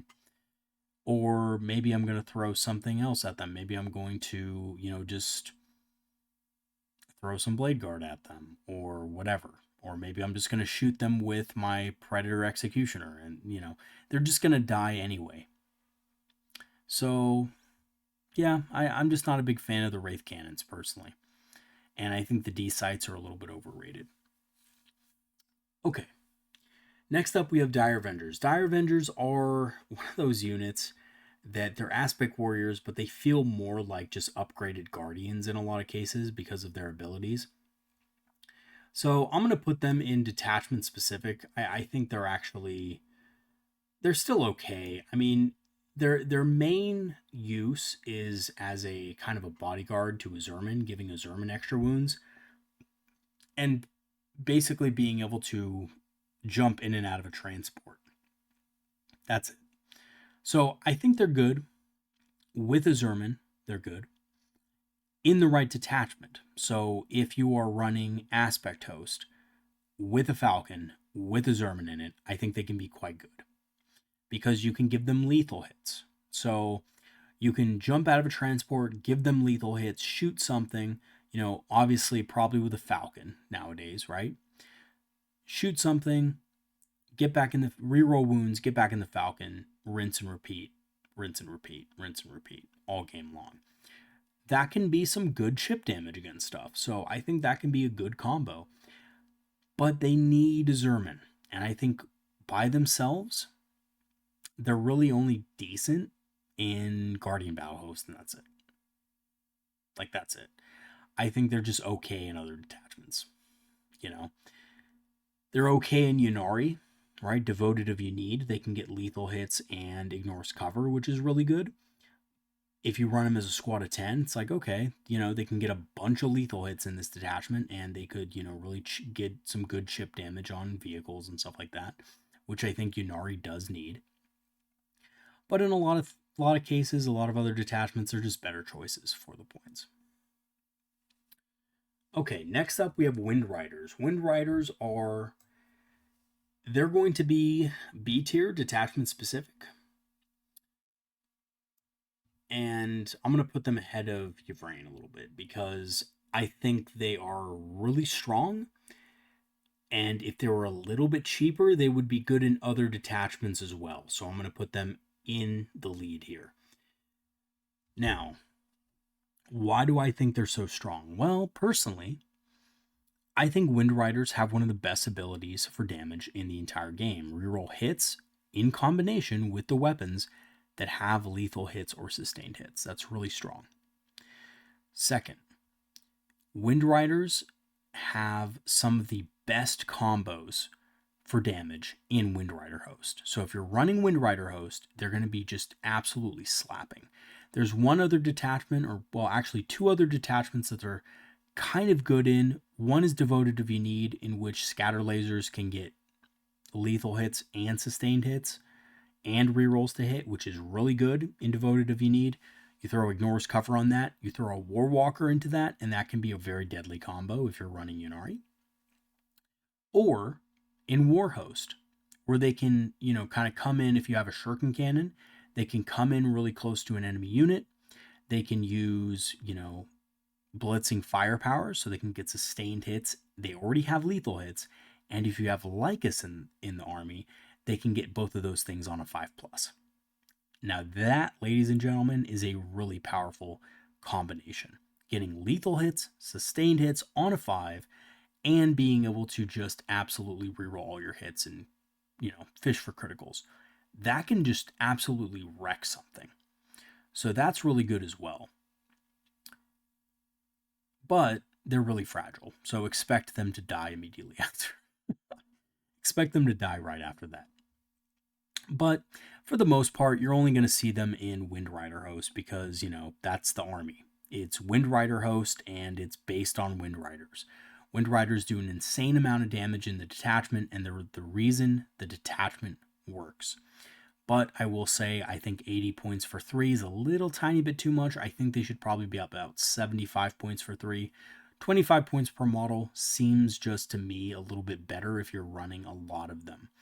And I think it fits better in other lists as well. 75 points, how many times have we created a list and we've had exactly 75 points left over and we're like, damn, I better rethink what I want to put in my list, right? Like, Wind Riders are just that easy plug-in that you're like, okay, I have 75 points. I needed maybe a little bit more damage against light infantry. Squad of 3 Wind Riders. Boom. Scatter lasers or shuriken cannons if I want to just take out 5-man unit of Marines, right? So I really like them a lot. I've recently, kind of built up a Wind Rider host myself that is ready to play, but it's not painted yet. So hopefully I can get that. Somebody can paint it for me. And we'll go from there. So I'm really excited to, play more Wind Rider hosts, and I'm actually going to have some more games with them this week, but I think, they're one of the stronger units for that faction, or for that detachment. Okay, next up is Jane, and Jane did take a nerf. I do think she's still going to be pretty much S tier, though. Okay, so my reasoning behind this is Jane just has one of the best abilities for engagement in the game with Howling Banshees, because they have advance and charge, and she just lets them advance 6. She does not care. You don't have to roll for it. So you're always at least moving 14 inches, which means you can move 14 inches and ignore Overwatch with a token. that's going to be incredibly powerful. So she's still a very good character, even at plus 15 points. Also, she does a lot of damage in combat. She rerolls all of her wounds against character units. That's, most of the time you're going to be charging Banshees into a unit with characters in it. So that is very good. Also, she has a decent range attack. You never really needed to use aspect tokens on her anyway, so that's not that big of a deal on her. And Banshees are a really good, strong choice. So, yeah, that's basically it. She's a blender in close combat. So I still think at 120 she's S tier, right? The only thing that would have changed my mind on her is if they nerfed her abilities. If they nerfed her abilities, then I'd be like, all right, well, she kind of sucks, right? Like if they got rid of her ability to reroll wounds against character units and made it character models, I would probably have put her in A tier because her damage would have like dipped enough with the point increase to where I was like, I don't know if she's like truly worth it in all these cases, but I still think she's good, even at 120. Next up, we have Howling Banshees. Now, Howling Banshees, guys, are also S tier. They didn't get changed at all. There's no reason to think that they're not still S tier, right? They're a unit that's extremely strong. They're extremely versatile for a number of things like heroic intervention and stuff like that. They're one of the only units that can effectively storm hostile objective for you, being able to charge, right? Like Aeldari don't really have a lot of really good strong combat units in our army, and Howling Banshees make up for this fact. So they're able to just go in there and just beat down an enemy unit or finish off an enemy unit so you can score that secondary. When you combine them with Jane Czar, they truly become a force to be reckoned with. There's been so many games that I've played where Howling Banshees have won me the game and have just absolutely dominated that side of the battlefield with the right timing. That's the thing. Like with any unit in the Aeldari, timing is everything. There have been times where I've mistimed my charges, charged and went in a little bit too early, and I've gotten fucked for it. So you do have to be aware of that. But for the most part, Howling Banshees are just absolutely stunning as a combat unit. Now, that is in sharp contrast to another unit, which is the Ynnari Succubus. The Ynnari Succubus sucks and needs some serious buffs. I'm actually going to put her behind the Archon. And really the reason for this is there's just no point in having this model in the Ynnari because the witches that it can join are so bad. They're terrible. The Ynnari witches are just not a unit you want because there's just better choices for the Aeldari, right? We have Howling Banshees. We have Striking Scorpions. We have units that are better than witches are. And witches don't really benefit from a lot of the things in the Ynnari list, and they're very, very fragile. So, yeah, we're going to go ahead and put the Succubus in C tier. Needs some serious buffs. I think really the only buff that it needs is instead of being able to, get fights first or whatever when the unit's damaged, which by the way, the Ynnari can already do because of their detachment bonus, just give them a permanent fights first. Problem solved, right? They don't have to be damaged to get fights first. To give them fights first, and I think they would have a place in the Ynnari. Next up, Warlock Conclave. Warlock Conclave is a very strong unit. I'm going to put them in A tier. Now, they're not an S tier because they're not an auto-include for every army. There's a lot of detachments that just don't want them in their list. But Seer Council and Guardian Battle Host being the two strongest detachments in my honest opinion at the moment, do need this unit to function properly, and I think they're very strong. 2 Warlock Bodyguards can give the unit with accompanying Farseer -1 to wound, which is a very strong defensive buff. They also have a really strong Overwatch against a variety of targets. On top of this, because they're not characters and because they become part of the bodyguard unit, there's a lot of little tricks that you can do to spread the damage out further and still be able to benefit from certain stratagems. So, for example, in Guardian Battle Host, if you want to, have your Guardian unit be able to revive and bring Guardian models back to the unit, if you have 1 Guardian left in the unit and your opponent shoots you with something just to try to kill that Guardian, you can always just kill a Warlock first and still be able to target that unit with that stratagem, right? So that you can bring them back from reserve and replace all the Guardians. So, and there's been a number of situations where I've actually killed the Warlock Bodyguard first because I wanted to retain the OC value of the Storm Guardians on the objective. And it's actually won me games being able to take these guys out first. So, because they're not characters, you don't have to allocate wounds at the end. So that's very helpful. And they're fairly cheap. 100 or 130 for 4. A little bit of a tax on the 4-man squad, but the 2-man squad is just 55 points. So if you're running a bunch of Guardian squads and just want a couple of them in the unit just to get that -1 to wound, 55 points is a pretty cheap cost to pay for -1 to wound and some extra durability as well.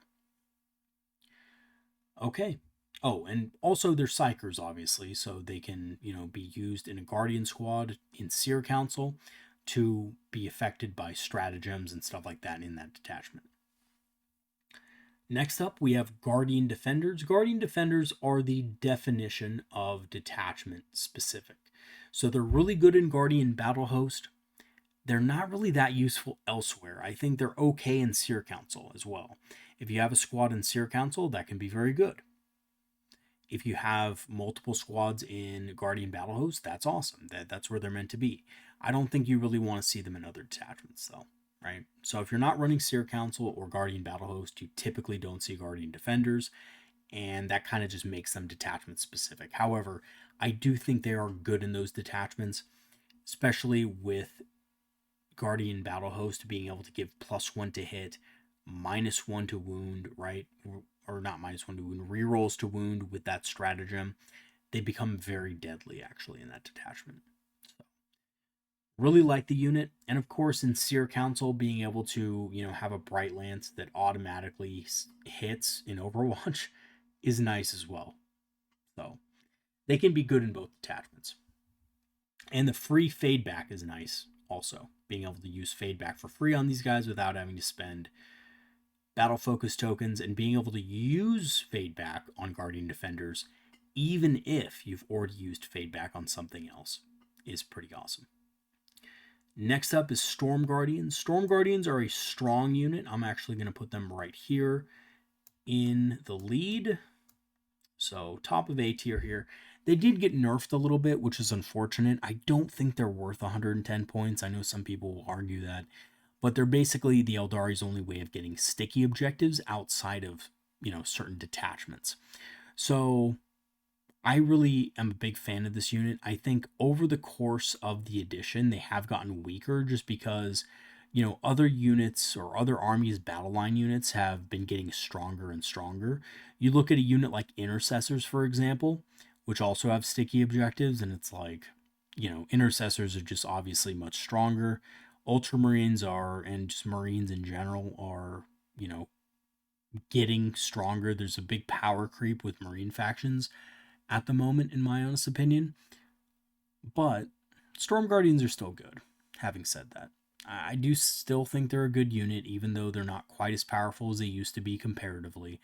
They haven't really ever been touched this edition, except for right now, which was stupid. Honestly, whoever came up with that nerf was just petty. I just think it was a petty nerf on behalf of the GW balance team. So, there's really no reason to nerf Storm Guardians because they kind of underperform in damage. What they perform well in though is objective control. So they're really good at doing that. I really like Storm Guardians. I think they're a really cool unit. One of my favorite units. Good in Guardian Battle Host for a number of reasons. You can give, Advance 6 as well as an Advance in Charge on Storm Guardians, which can tie up enemy units and steal objectives. You also have Seer Council, who can, teleport them around and just give them, sticky objectives anywhere you want on the battlefield, or just, take your opponent's home objective if your opponent leaves it open. So they're really good in a number of Guardian Battle Host and Seer Council armies, but they're also really good in pretty much any other detachment because they have those sticky objectives. So they're going to be a strong unit. Again, I don't think they're an S tier exactly, because I think that you can get away with not using them if you don't care about sticky objectives that much. But I do think they're a pretty strong unit in general. Okay. Next up, we have Shining Spears. Now, Shining Spears, I think, are a very detachment-specific unit. And I'm going to actually put them right here. I don't think they're a weak unit. I think a lot of people, kind of look at Shining Spears and think they need a ton of buffs and things like that to work. I really don't think they need to be buffed that much. I think I would like to see a 10-point reduction, so they're 100 points flat. But that's about it. I think they're in a pretty decent spot overall. I think they're, again, a little expensive, but they do have some seriously good abilities. Being able to move through any type of terrain or enemy models is really strong. Being able to charge something with anti-vehicle, anti-monster with really high AP weapons that have damage 3 is really strong, right? The only downside to this unit really is they don't have an aspect token, which is a little weird for a for an aspect warrior unit to have, right? The only other case of this is the Crimson Hunter, which the Crimson Hunter, it makes sense because it's a vehicle, but these guys should definitely have an aspect token, or at least access to one. And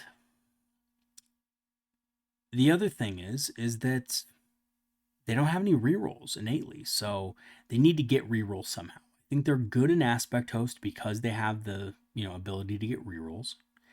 And I also think they're good in Windrider host. I think they can be really effective. I've had a lot of success with running a big fat unit of 6 in Windrider host. And even though they have a large base size, because Windrider host doesn't really need to, kind of have a lot of models behind terrain right away, because you can put them in reserve, this gives you a really good ability to just have a good position on the battlefield that your opponent can't really get to or shoot at. And if your opponent has indirect, you can always just have them in reserve. They can rapid ingress, or they can come through reserve later on in the battle out of range of indirect fire weapons, and they could impact the battlefield from there. So I do think they're a very strong unit in both those detachments. However, I don't think this extends much further. So I think in other detachments outside of, Windrider host and aspect host, they're a little bit on the weaker side, and I don't really see a huge point in taking them outside of those detachments in general. Okay, next up we have the Warlock, Singleton Warlock. I think this is a very specific type of unit. It's decent. I think it's very detachment specific, and I'm actually going to put a little lower on the list here. I think that you want to take this with Guardian Battle Host and Seer Council, and that's about it, right? I don't think it is really that useful in other detachments. It's a little bit expensive for what it is. It's a 2-wound character that gives your opponent an easy assassinate if you're not careful. And I just think it only really works in detachments that want to be more defensive. So it is very detachment specific. Seer Council, Guardian Battle Host, and that's about it. The -2 to charge is useful, but it's not useful in every single type of army. Next up, we have the Farseer on foot. And again, this is going to be another example of a very detachment-specific model. Only really good in Guardian Battle Host and Seer Council. +1 to hit in Seer Council and Guardian Battle Host are useful.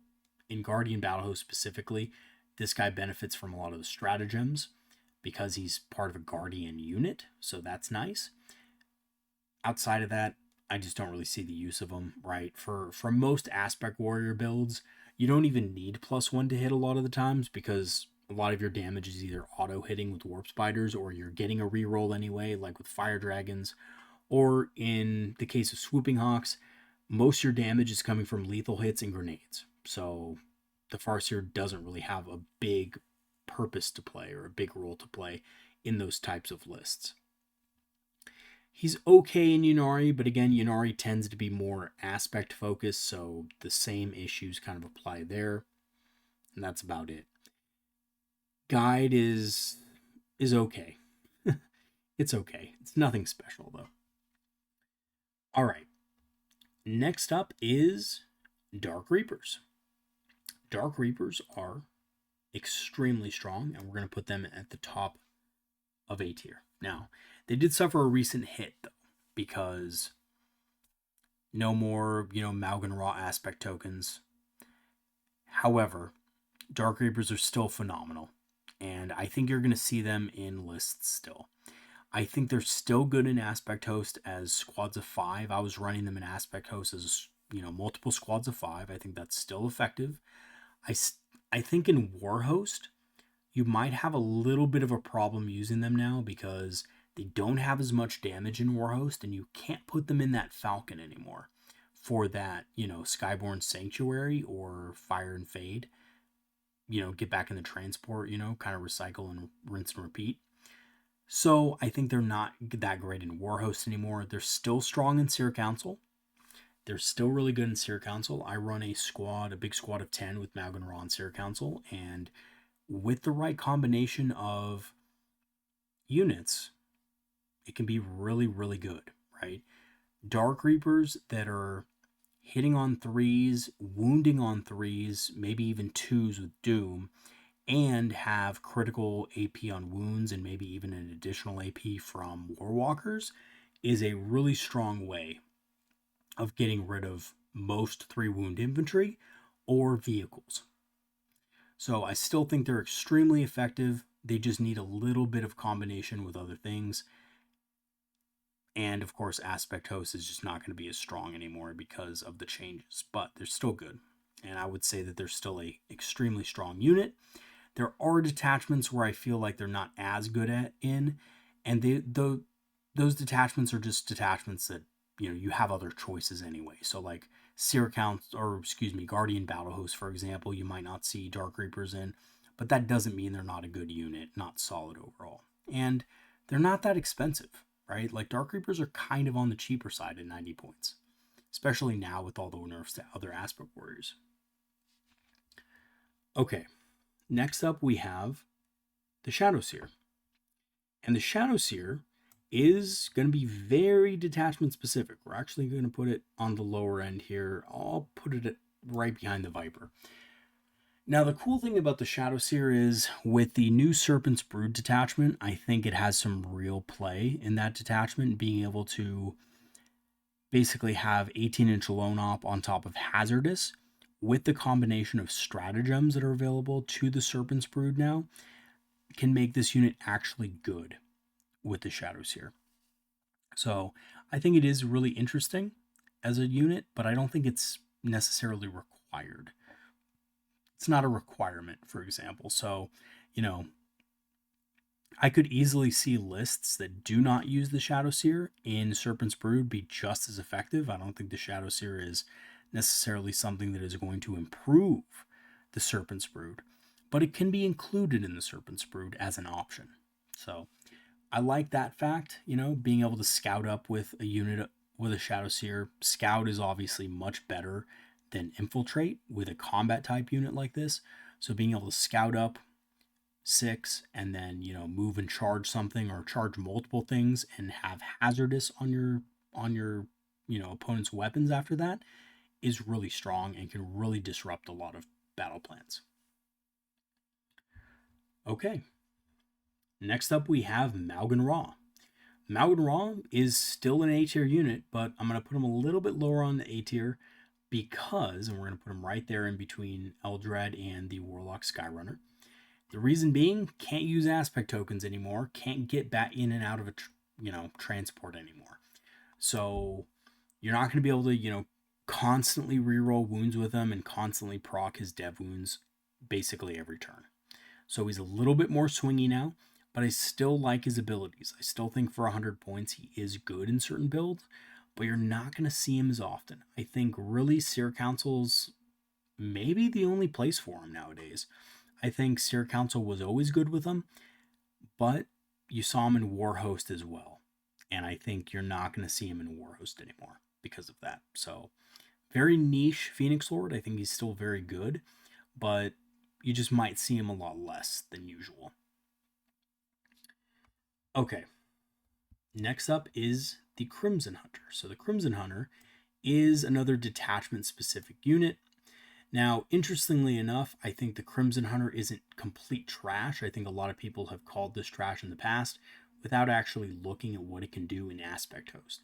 In Aspect Host, this actually might be a way that you can kill enemy units behind terrain, right? So in Aspect Host, before at least, it was kind of harder to kill stuff in your opponent's backfield, especially indirect fire stuff. And I think the Crimson Hunter provides an interesting way of getting around this, specifically with star cannons. Now, that might be wild to some of you, but think about it for a second, right? A lot of people are running indirect fire, things like Desolators. Well, a Crimson Hunter is one of the only tools we have that can effectively kill enough Desolators to make it a weak unit. So, you don't have to kill all 5 Desolators for this to work, but basically this is the combination. One Crimson Hunter comes in, and by the way, the Crimson Hunter might die afterward, but you kind of have to accept that. You come in, and Desolators are really expensive, so this actually is a good trade. You reroll 1s to hit. Now you're not getting +1 to hit and +1 to wound because they're not a flying unit, but you come in, you hit on 3s, you reroll 1s to hit. So you're getting about 7 attacks with this thing, rerolling 1s. On average, you miss about 2 in that situation, but maybe you reroll 1 into a hit. So let's say we hit about 5 on average. Now we're wounding on 2+, right? We're wounding on 2+ here. So we're probably going to get 5 wounds through, maybe 4 or 5 wounds through, right? On average. And we have the ability to ignore cover because we have the stratagem that allows for it. Now, there's a couple things we can do here. We can either go sustained hits, lethal hits with preternatural precision, or ignores cover. I think ignores cover is actually better because it allows your pulse laser and your star cannons to hit harder. But it's up to you. If you think if you're feeling hot with the dice, you can go sustained hits and get more hits in. But I would probably just go with the safe bet and ignores cover. And even if they AOC, you can use Warrior's Focus. So you can, get rid of AOC as well if they try to save their unit. This means that most of the unit will die, right? 3 or 4 models from the unit are just going to die from this combination of abilities. So that means that you're reducing the squad's effectiveness considerably. Not bad. Not bad. And, if they don't have Lancers in their army, if they don't have things with like 48-inch range that can just pop this thing out of the sky right immediately after, like if you're running against an 18 Victrix Honor Guard build with like double Desolators, I don't know. I think this is a pretty good pick.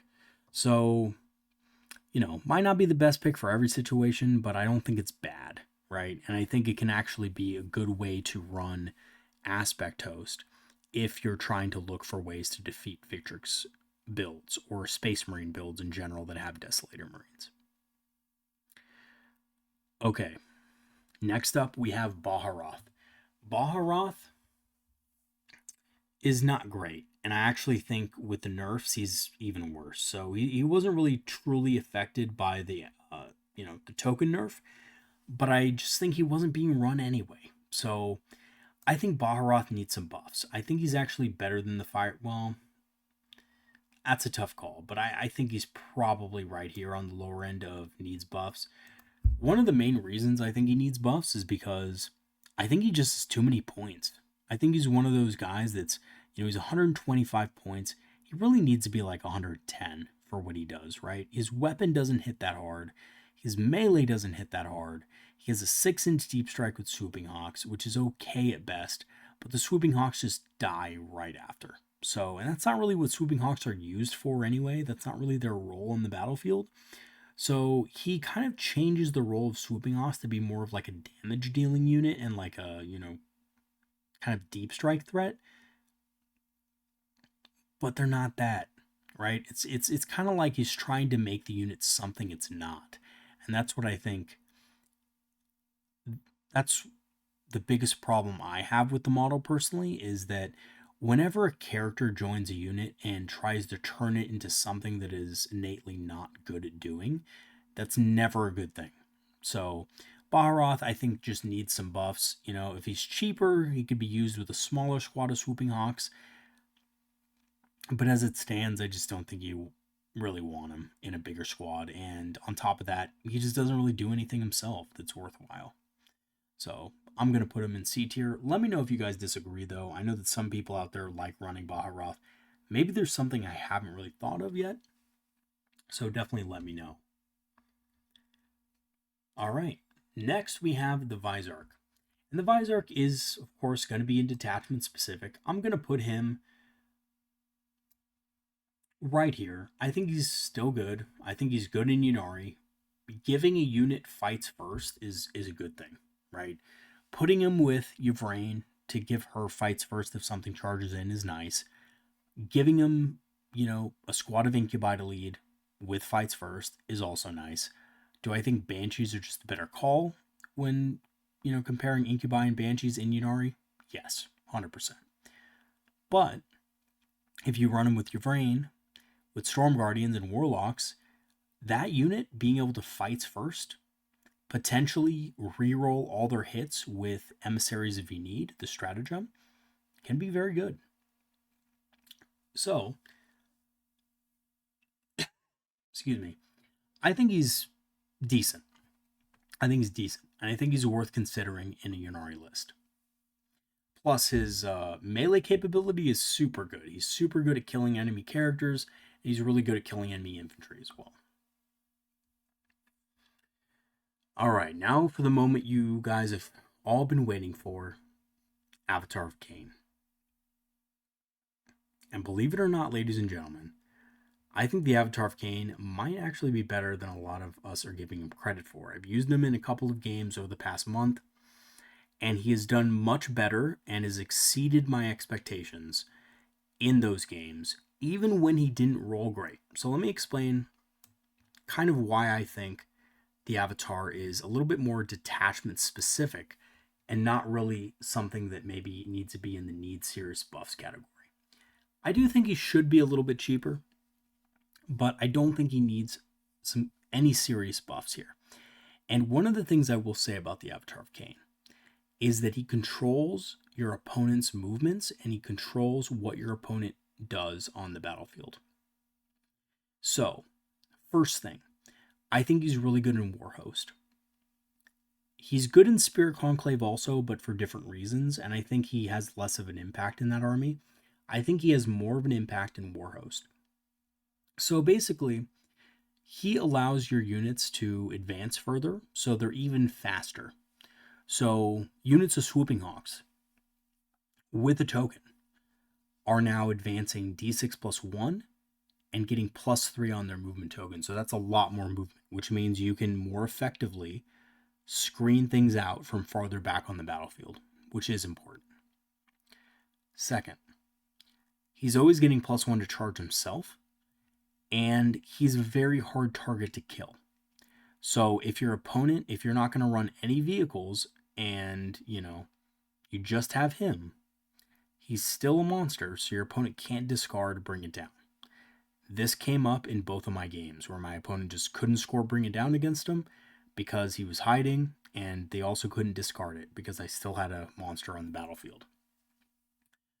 Also, the Avatar of Khaine is incredibly scary for an opponent, and if they don't have the right tools to deal with them, then it really becomes quite dire for their army. So, a lot of armies, I think, are going to be transitioning slightly away from things that can just absolutely wreck something like an Avatar of Khaine, right?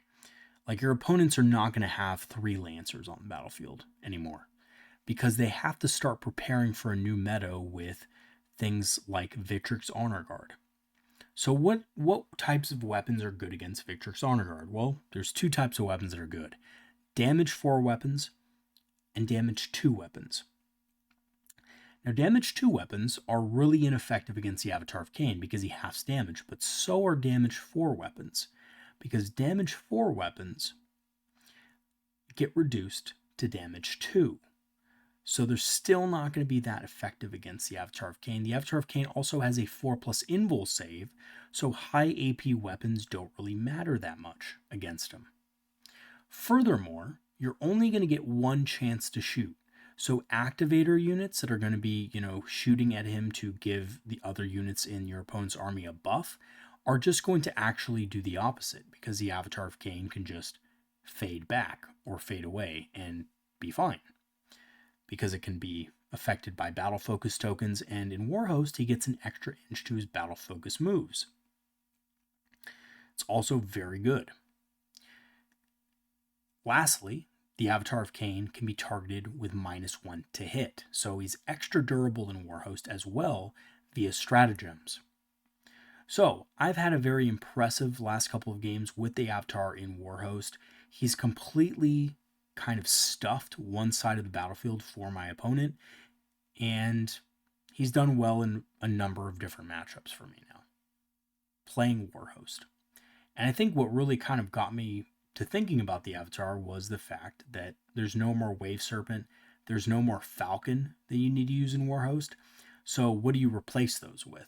Well, as a matter of fact, the Avatar of Khaine. Right? The Avatar of Khaine is actually pretty decent in melee as well. So if something comes up, he can deal with infantry, he can deal with tanks, and in a pinch, if you really need to kill something, you already most likely have Lycus in the list. Crits on 5s on his, Wailing Doom range attack can actually pop off pretty awesomely. I mean, it's not a great chance that it goes off, but if you're going to be combining your efforts against one target anyway, and you really need it dead, I mean, you might as well throw the Avatar into it as well, right? So, I don't know. Maybe that's a little far-fetched, but there was a couple of instances where I actually had the chance to, run in Fire Dragons with an Avatar of Khaine into a Knight, and I didn't think my Fire Dragons could 100% kill the Knight because they were battle shocked. Basically what happened was half the squad ended up dying to indirect fire weapons. It was a Chaos Knight army, and they were battle shocked, so I had to kill a Knight Abominant, and the Avatar actually rolled a 5 for his Wailing Doom, which was funny. So the Avatar of Khaine, 5 Fire Dragons in Fuegan, and Lycus and her 5 Warp Spiders were able to gang up on a Knight Abominant and kill it in combat. So which I thought was awesome. It was really, really a cool experience, and it scored me 9 secondary victory points, and I was able to hold that objective, and my opponent shortly conceded a turn later because they had nothing that could effectively deal with all that was on the left side of the battlefield. So anyway, Avatar, man. Avatar of Khaine, give him a shot. Let me know how he works out for you. I'm going to be running him more and more in Warhost and letting you guys know what I think about him later down the road. Maybe I was just lucky, and I've been getting kind of lucky with these games, or maybe he hasn't just faced a real challenge yet. So we're gonna keep testing it, but I do think he is very good in Warhost specifically. All right, next up we have Fuegan. Fuegan is going to be A tier. I'm going to put him on the top of A tier. I don't think he's a top tier Phoenix Lord anymore, because I don't think you actually take him in every single list anymore. I don't think you take him in Aspect Host. I think you still take him in Warhost, but only because of Fire and Fade, right? The stratagem that allows you to move D6 plus 1. I think you take him in Seer Council, so I still think he's good. I just don't think he's as good as he was before. He's definitely not a top tier unit. He's a unit that you want to take if you have 10 Fire Dragons and can use 10 Fire Dragons in your list. The only 2 detachments that allow you to realistically do that multiple turns in a row are Seer Council and Warhost. And again, the squad of Fire Dragons is just way too expensive to warrant taking Fuegan in a squad of 5 alone. You might as well just take 3 separate squads of 5 Fire Dragons. That's going to give you more punch over the longer course of the game. So I still think he's strong, though. You know, he's a good Phoenix Lord. He's just not nearly as good as he was before. I'm actually going to, yeah, I'll leave him there. He is good in Seer Council and Warhost, but in Aspect Host, he's bad. And in a lot of the other detachments, I just don't think you bother with them anymore. I think you just have more regular Fire Dragons. Okay, on to the next one, Rangers. Rangers are going to be an S tier unit. I'm going to put them behind Howling Banshees, though. Rangers are really good. Obviously, an infiltration unit is very powerful. Being able to move block from turn one, from the outset, is something that is definitely game-changing in some matchups. Being able to move block your opponent right away and prevent them from getting on objectives. They're also good at scoring secondaries and things like that early on in the game. I mean, what can I say? They're 55 points. They've often made their points up with me, and just having an extra unit to just soak up an Overwatch or force your opponent to make a hard decision about where they want to put their stratagems and stuff is always going to be good. So they're going to be an S tier. I don't think they're quite as, I don't think they're quite as good as like Janezar or Howling Banshees in a sense, because those can be used in any detachment as Rangers can, but that's a tough one. I think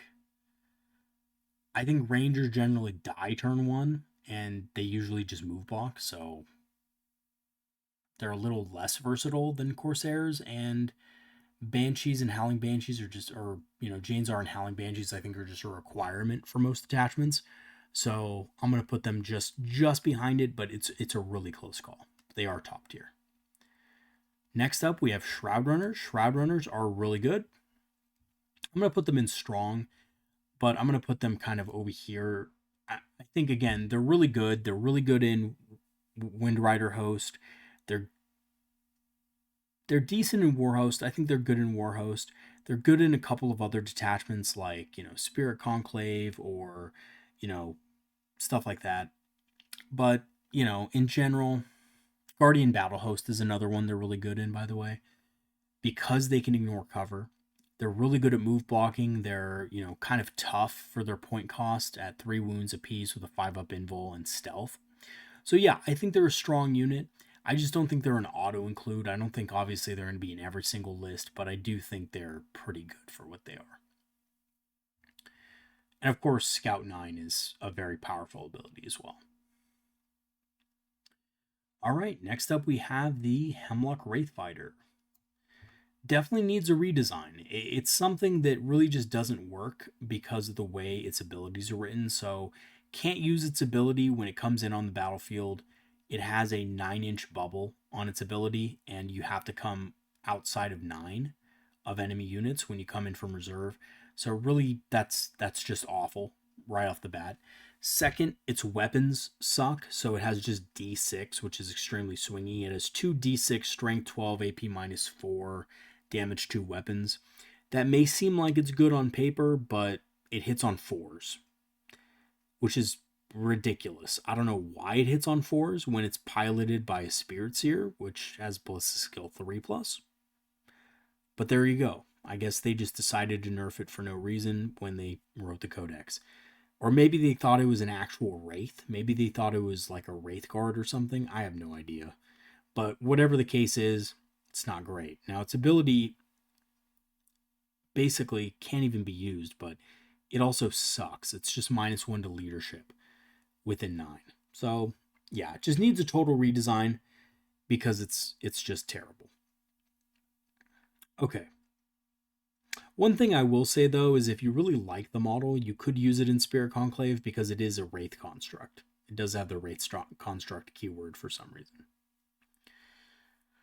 Next up, we have the Void Weaver. Now, the Void Weaver is detachment specific, and it's really only good, I'm going to put it right here, it's really only good in the Serpent's Brood detachment nowadays. Actually, we'll put it right here. And that's because it has the ability to shoot something, and then with a stratagem, move 6. That's it. It has much more, it has much more of an ability to continuously recycle its damage every turn. That's all. And it has sustained hits now. So that makes it decent. You know, that makes it a decent little fireboat. I think for, 125 points, it's a little bit expensive, but it does have Lone Op 18, which can keep it safe against most targets. And when you factor that in with its 24-inch range, you can get barely within 24 inches of something, shoot it, and then move 6 back. It'll mean that it's protected against most enemy units in the game, except if they move over 12 inches, which is not a lot. Not a lot of units in the game move over 12 and can also threaten the, Voidweaver at 18 inches. So yeah, I think it's decent, but I think it's more detachment specific. Next up is Skyweavers. Again, they're going to be in detachment specific as well. I'm going to put them a little bit above, though, the Voidweaver, just because, well, let's actually think for a second. I'm going to actually put it right here now, because in Serpent's Brood, they're actually really, really good.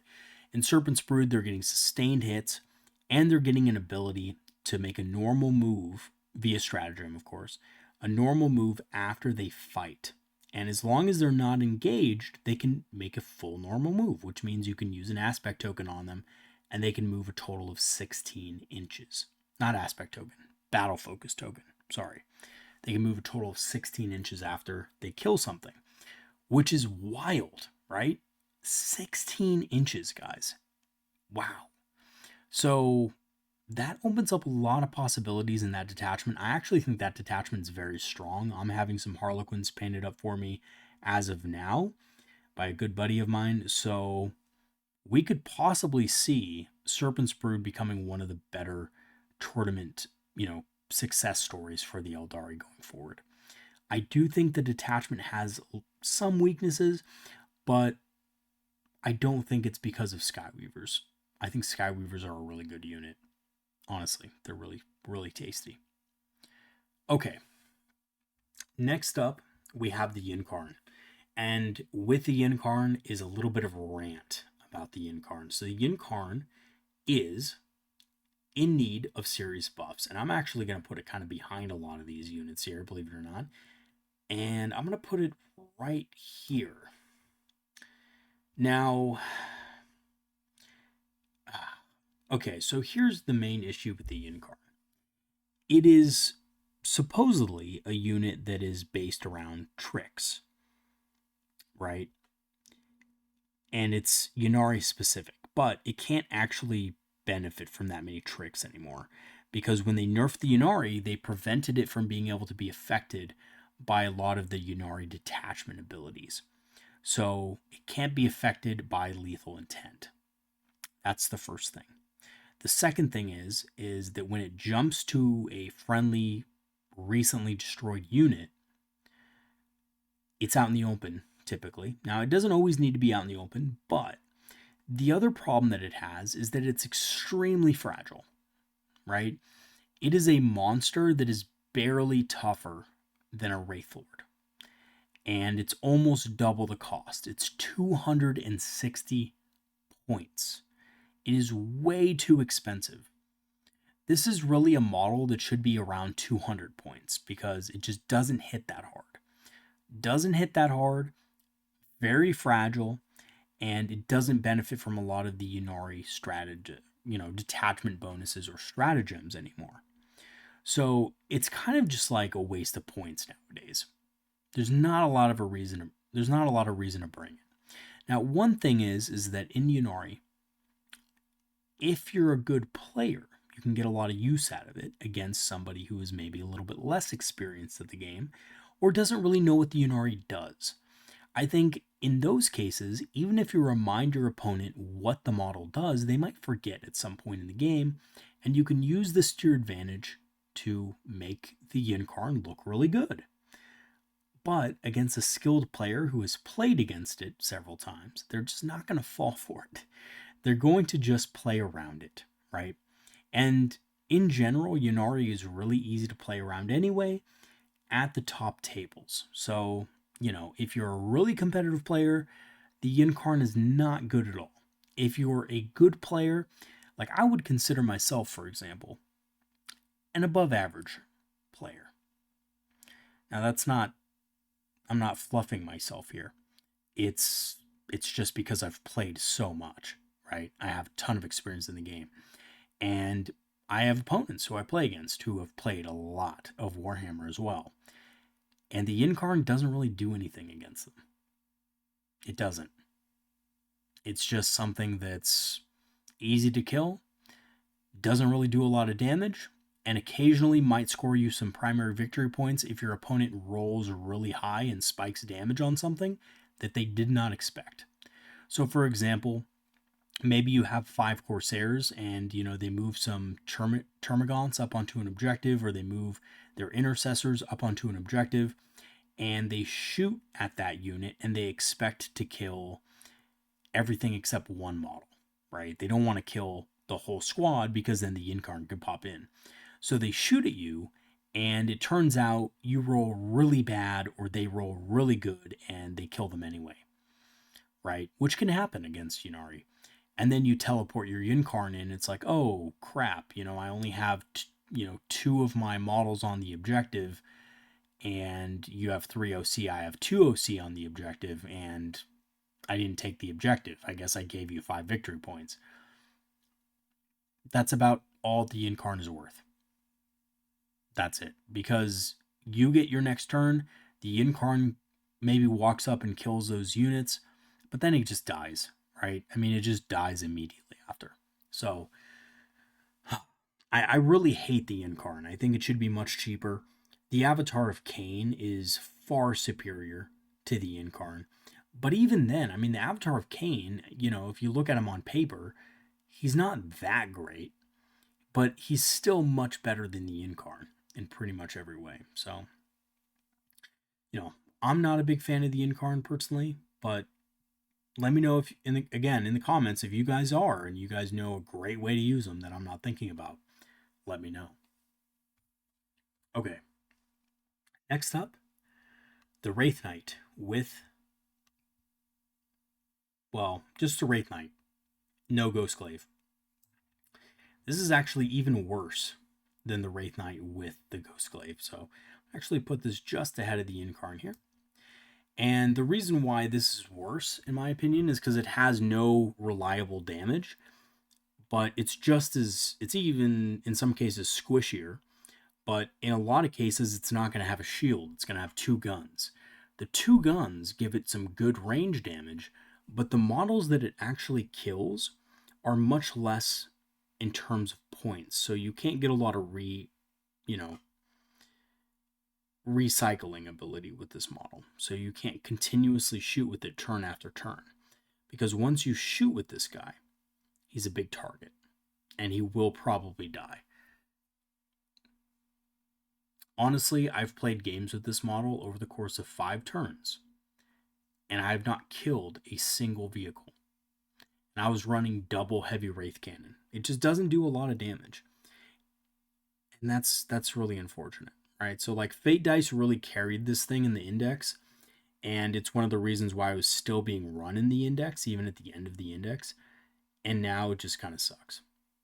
Even if you get to reroll the number of attack dice you get, the number of attacks you get on the heavy Wraith Cannon and the Sun Cannon, it just doesn't make up for it. Okay, next up is Azurman. Azurman is really good. I think he's an A tier unit personally, but I think he's kind of on the lower end of A tier. I'm going to put him just ahead of the... No, actually I'm going to put him behind the Shroudrunners. And here's the reason for it. Azurman has been heavily nerfed and has actually been one of the models that's been targeted the most by the aspect token nerf. So the fact that you can't target him with aspect tokens anymore means that on his feat turn, his feat is extremely swingy. Sometimes his feat will do great. Sometimes it won't do shit. It just depends on what you roll on the dice. So his feat turn isn't reliable. And really that relegates Azurman to being kind of a, move, shoot, move, chip damage kind of character. But at 125 points, that's pretty expensive. Or 125, maybe he's 120. But even at 120, he's extremely expensive for what he does. He is pretty good in melee. His shooting leaves a little bit to be desired, but he is pretty good in melee. So if you can get him into melee with the benefit of a Falcon, for example, he can be very good. And that's why I think in a Falcon, this guy really actually does a lot of work, even with shooting. Because if you pop your feet, and you're getting dev wounds on 5s with Azurman, obviously, and you're in sustained hits range as well, he can actually pop off and do quite a bit of damage to, models with 3 wounds apiece that are infantry. So he can do quite well, but really I only see him doing well in Warhost lists, typically, if you want to run a Falcon, or like Aspect Host lists, and that's about it. Maybe Guardian Battle Host as well. Actually, now that I think about it, Guardian Battle Host seems to be a good home for him also. So he is still pretty strong, but he's not something that I would always consider taking in those lists. All right, next up is Swooping Hawks. Swooping Hawks are going to go into S tier still. So they did get nerfed. I do understand that they got nerfed by 10 points.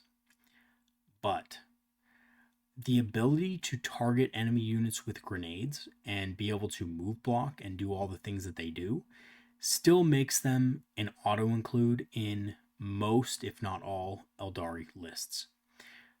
So, context, they're not going to be as good in lists like Guardian Battle Host or,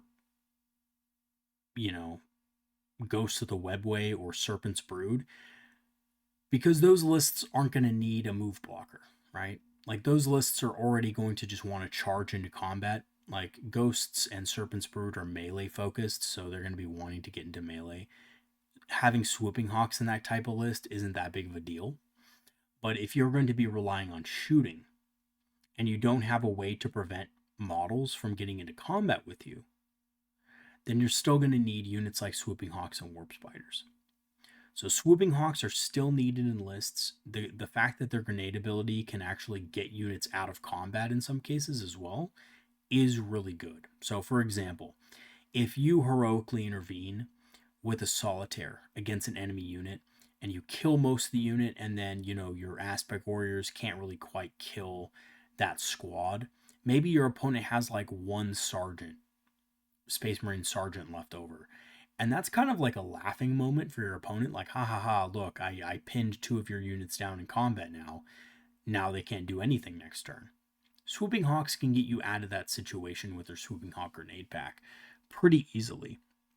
So that's really strong ability. Also, being able to just put 1 unit of these in reserve, deep strike them somewhere, so that you can score secondary victory points, perhaps, or move block something, or perhaps score primary in some cases, is really powerful. So I do like Swooping Hawks. I still think they're good, and I'm still going to run them in most of my lists. So they're going to be in S tier. Next up, we have Warp Spiders. Warp Spiders are S tier as well, and they're actually just right to the top. They did get nerfed, but they don't really care too much. Honestly, they're 105 points. That's a little bit expensive for them, in my honest opinion. But they move 24 inches. And they're great at move blocking. They're great at scoring objectives. They're great at getting where you need to be. And they're vital for Aeldari builds. Most builds are going to have at least 2 or 3 Warp Spider squads in them, bar none.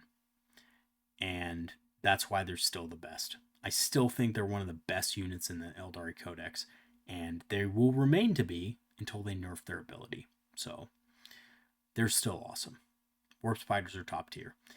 They're, also not that big of a deal, but they do have pretty good flamers that can remove a lot of chaff units or do some serious damage to a regular squad of Space Marines.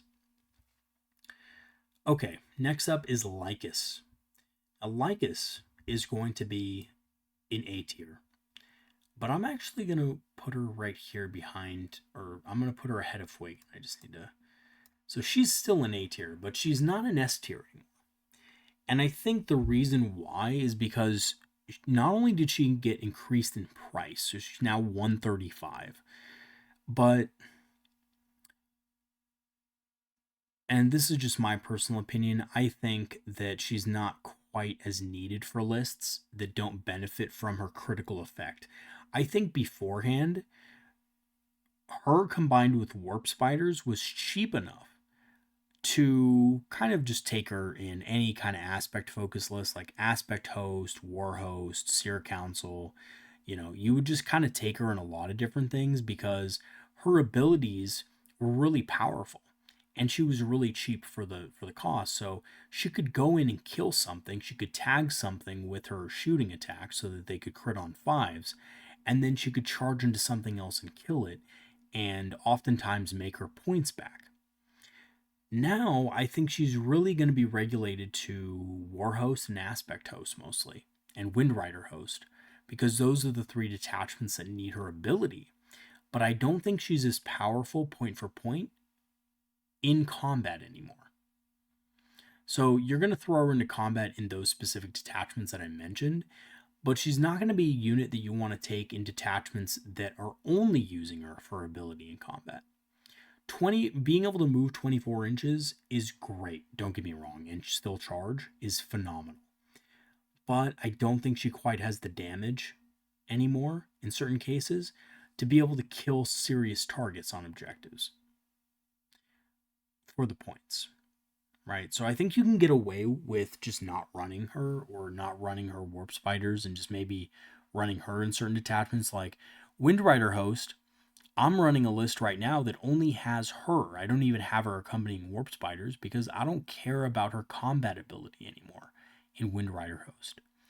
In Seer Council, I'm not even taking her anymore because I want to take more Warp Spiders and I can't really afford to have her in the list.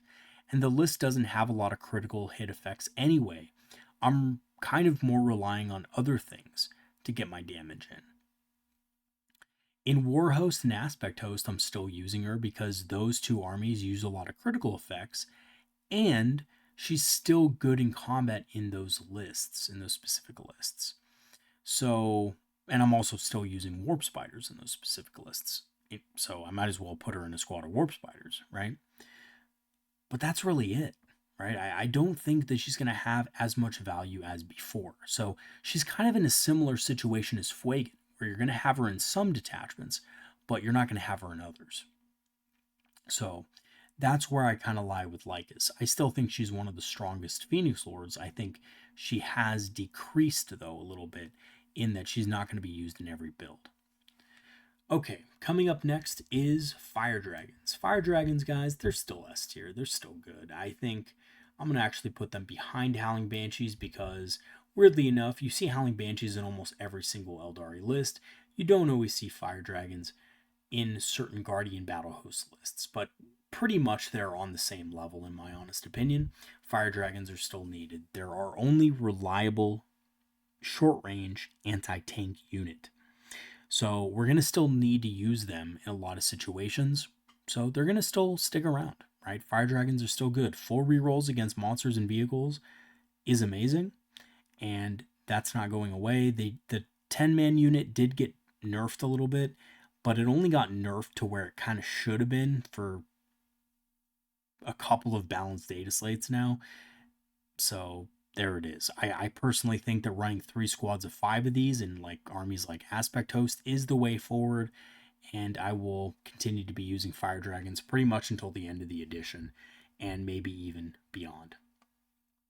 Okay. Now we have the Starweaver. Starweaver is only going to really be used in Quinn detachments, and sometimes if you want to run it in other detachments, it could be used with a troop or something like that. I think it's good. I'm going to put it right behind the Skyweavers here. It's just on the same level, though. You're pretty much going to always need it in Quinn detachments. It's an auto-include in those detachments. And it is a solid transport for 80 points. 2 shuriken cannons on it. In Serpent's Brood, it's also getting sustained hits, which is really nice.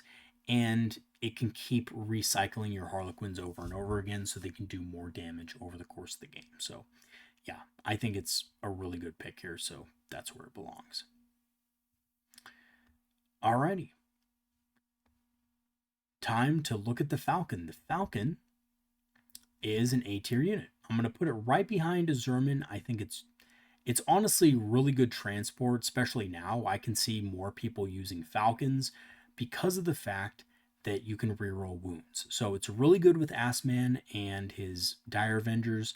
It's decent. Well, was decent with Dark Reapers, not so much anymore, actually. So scratch that. But I think this is a strong enough vehicle with Zerman to warrant its place in A tier. Really good. So if you use a Zerman, chances are you're also going to be wanting to use a Falcon in the list as well. So they kind of go hand in hand. So that's going to go right there. Plus, this has more weapons than a Wave Serpent, right? It has a Pulse Laser, Bright Lance, and a Shuriken Cannon, all of which are pretty damn good, right? And it's also a little bit smaller than a Wave Serpent, so takes up less space on the board. All right, we're getting to the end of our tier list here. Next up, we have Striking Scorpions. So Striking Scorpions are going to be a B tier unit. And I'm going to put them actually right ahead of the Farseer. So, or ahead of the Warlock here. Yeah, I'll put it here ahead of the Avatar. Now, the Scorpions are just a little too expensive, right? They're 85 points. The meta right now doesn't really like Striking Scorpions too much because they can't crack armor, and they're not really a unit that can really deal with heavier armor units. They're really effective against lighter infantry, and they're really good at skirmishing in the early game, but not for the points they pay. So they pay a little bit too much for that. I think if we lowered them to like 75 points or 80 points for 5, that would be a lot better. Their 10-man unit is useful in armies like Ynnari because of the different abilities and stratagems they have access to, but they're just not a very common unit in general. So I am going to put them in B tier. I think they're a good unit. I just don't think they're really good in this current meta. But I am going to try to use them more. I want to try to use them more in a more, aggressive combat-oriented aspect host list in a couple of weeks to see how they work out there. So we'll see, but I do kind of have the hunch that they're just a little bit too expensive. All right, next up we have the Autarch on foot. The Autarch on foot is an A tier unit. I'm actually going to put it... Yeah, I'm going to put it ahead of the Autarch Wayleaper, but I mean, I kind of think of them in the same way. The Autarch on foot, really good with Howling Banshees if you're running multiple squads of Howling Banshees. After you have Jane Czar, you probably have an Autarch with them. An Autarch is good in squads like Storm Guardians when you're running Guardian Battle Host, so you can get a free strat with them. And you can also give them the Breath of Vol enhancement so that you can reroll flamers and, the damage on fusion guns, which is nice.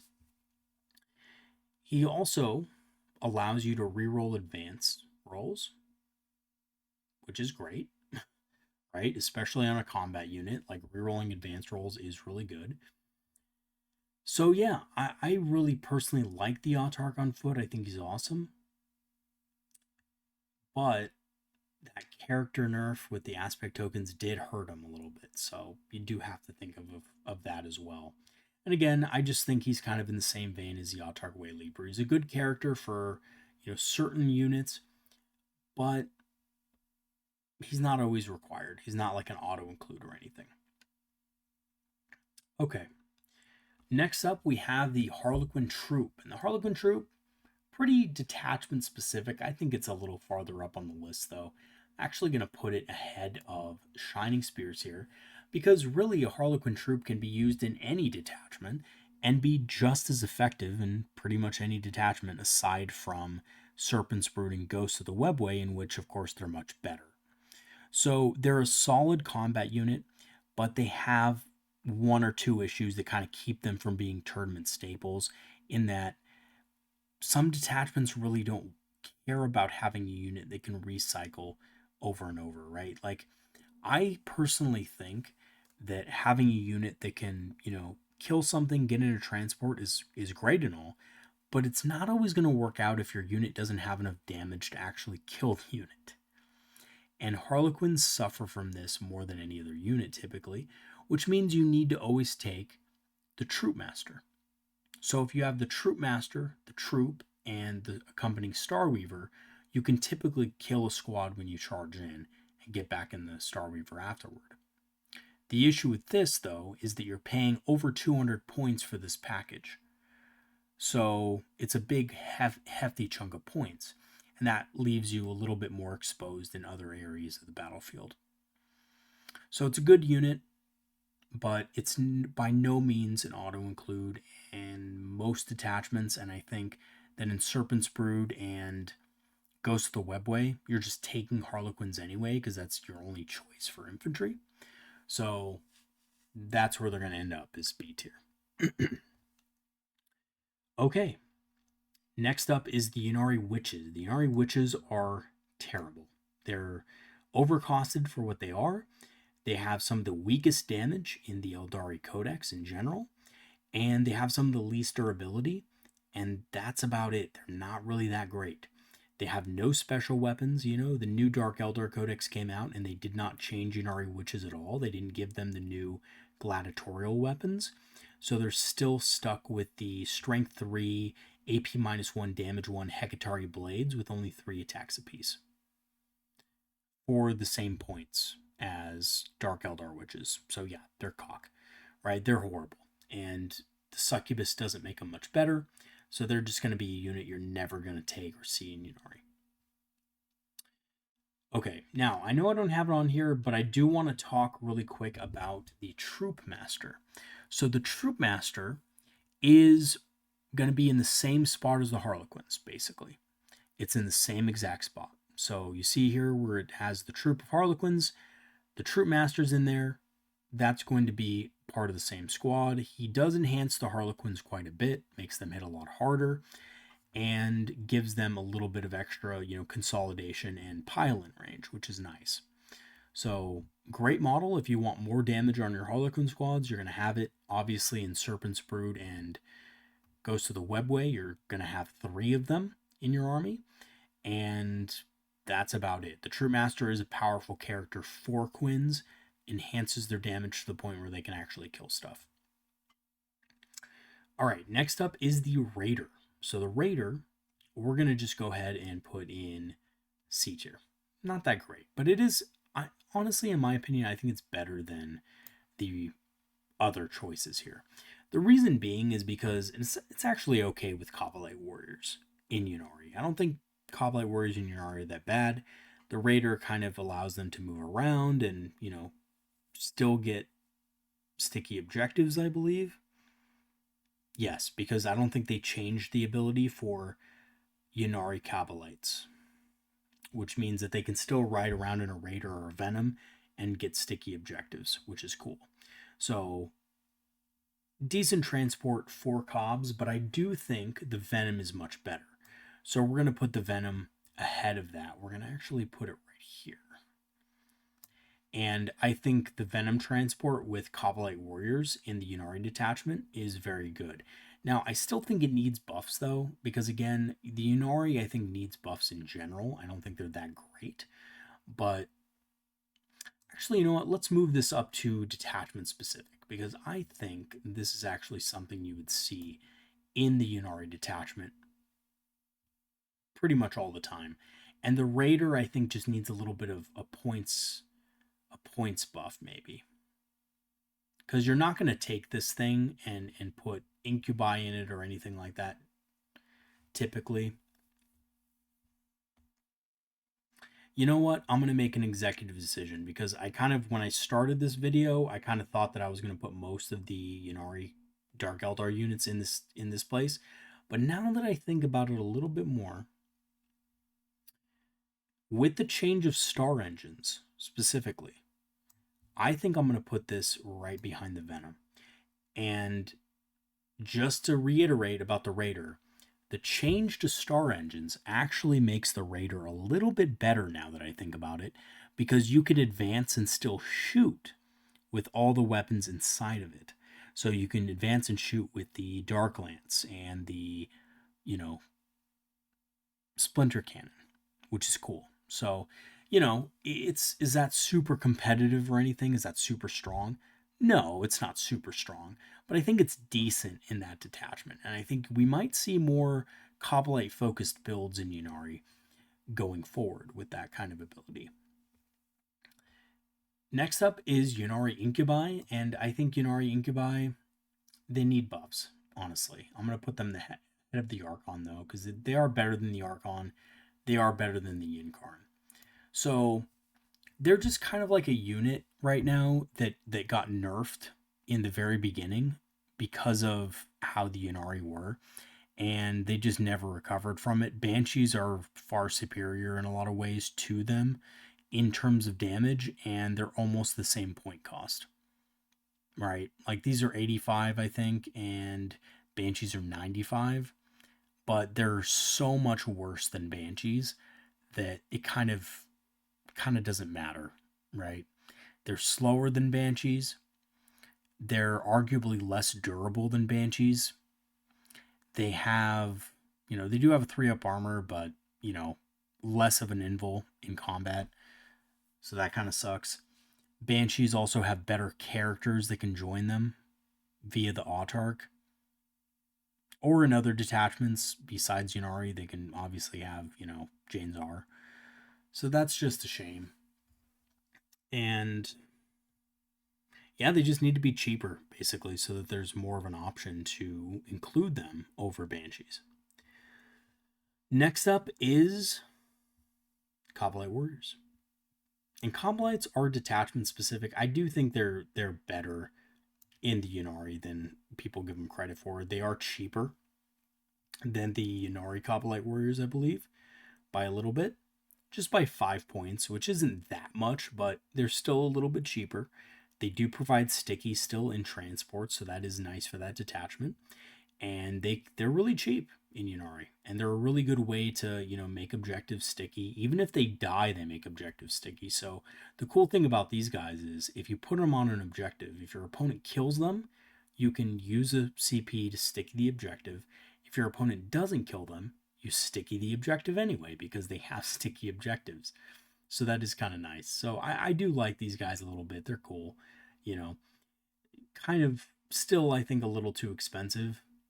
But I'm curious to see how a Coblite heavy and Corsair heavy list with, Yvraine and friends could work in competitive play. So that is something I'm kind of brainstorming with right now with the Ynnari.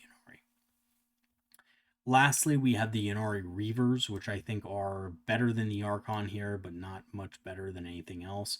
They're just a little bit too expensive for what they do, and they can't advance and use their eviscerating flyby ability or anything like that.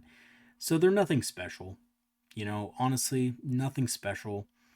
They're not anywhere close to being as fast as the Dark Eldar Reavers, and I think in a lot of ways we just have better units for the job in this case. Like we have Warp Spiders, right? Like their Warp Spiders are more expensive, but they kind of fill the same role, and Warp Spiders do such a better job at the role than these guys do that you would just never take these instead of Warp Spiders or anything else. So we're going to put them down here. Now, this is the final tier list. Now, as you guys can see, there's been a lot of changes. Like a lot of these units are not in the same place as they have been before, right? Wave Serpents were much better before. Poor Wave Serpent, but it is what it is. I did also have Baharoth, I think, higher up. Now, I will say this. A lot of the Phoenix Lords have went from S tier to A tier as well. Zerman was like top of A tier. Now he's kind of near the bottom. We have Fuegan and Lygus at the top of A tier. They were once S tier, and I just don't think they are anymore. I think they're a little bit more specific in specific builds. I don't think you want to always take them if you can. And yeah, we see Eldrad as well. Eldrad, I think I probably had an S tier last time around. I mean, I think I did anyway. And now he's a little bit lower on the totem pole because, he's too expensive. What can I say? He's a little bit more expensive than he should be. So, same thing with Malgan Raw, right? Malgan Raw is a little bit lower on A tier than he was last time around. And I think the Warwalker and perhaps Solitaire are a little bit higher up as well. So there's been a lot of changes here. I would have to actually go back and cross-reference to see exactly what changed, but there's been a big shakeup. And I think in general, we're going to be relying on these units on top, these A and S tier units, to carry most of our detachments. With the exception of some of the detachment-specific things like Wind Riders, right? Wind Riders being, and Guardian Defenders being a really good choice in their specific detachments and just okay in other detachments. And, I've talked about those already. But we're going to rely a lot on those units. If you're still playing Warhost, your unit selection has decreased significantly, but you can still be pretty sure that, these S and A tier units are still good in your army for the most part. Okay, guys, that is going to be it for today's tier list video. Thanks for watching. That was a long one, and I'm not running on much sleep, so thanks for bearing with me. I know in some parts I was like, a little bit questioning myself on some things because there has been so many changes, and, we're just going to have to see how some of this stuff works out in the coming weeks in competitive play. We'll find out. But my hunch is that the Aeldari are going to be very low win rate competitively, but they're still going to be cool to play at your local game store. They're still going to be fun. I've still had fun with them. I have to admit, I haven't. Let me put it this way. When I've been playing my games, I haven't noticed. Like, I haven't really noticed the nerfs too much, except that I'm running a different list. I'm not running a Serpent with Fire Dragons in it anymore. I'm running a slightly different list, and I haven't really noticed like a keen change in the way I play. It's still the same play style. It's just, it's more 5-man units now and stuff like that instead of like big squads, but that's about it. And of course, it depends on the detachment as well. So my Warhost and Aspect Host lists have changed in what I use, but they're still effective. So, all right, guys, that's going to be for today's video. Thanks for watching. Let me know what you guys think. If you guys have a different opinion on what belongs where, let me know. I'd love to hear about it and love to hear your thoughts. Other than that, if you want to support the channel, I do have Patreon free trials activated. For all of you who have supported the channel in the past, thank you so much. I really appreciate it. And check that link out in the description. You'll get free access to our Discord community if you join up with the Patreon for free via free trial. And yeah, I guess that's it. If you guys are interested in Eldar inspired apparel, check out the link for the channel store page in the description also. Okay, guys, that's going to be it for today. Peace out. Have a good one, and I'll see you guys later.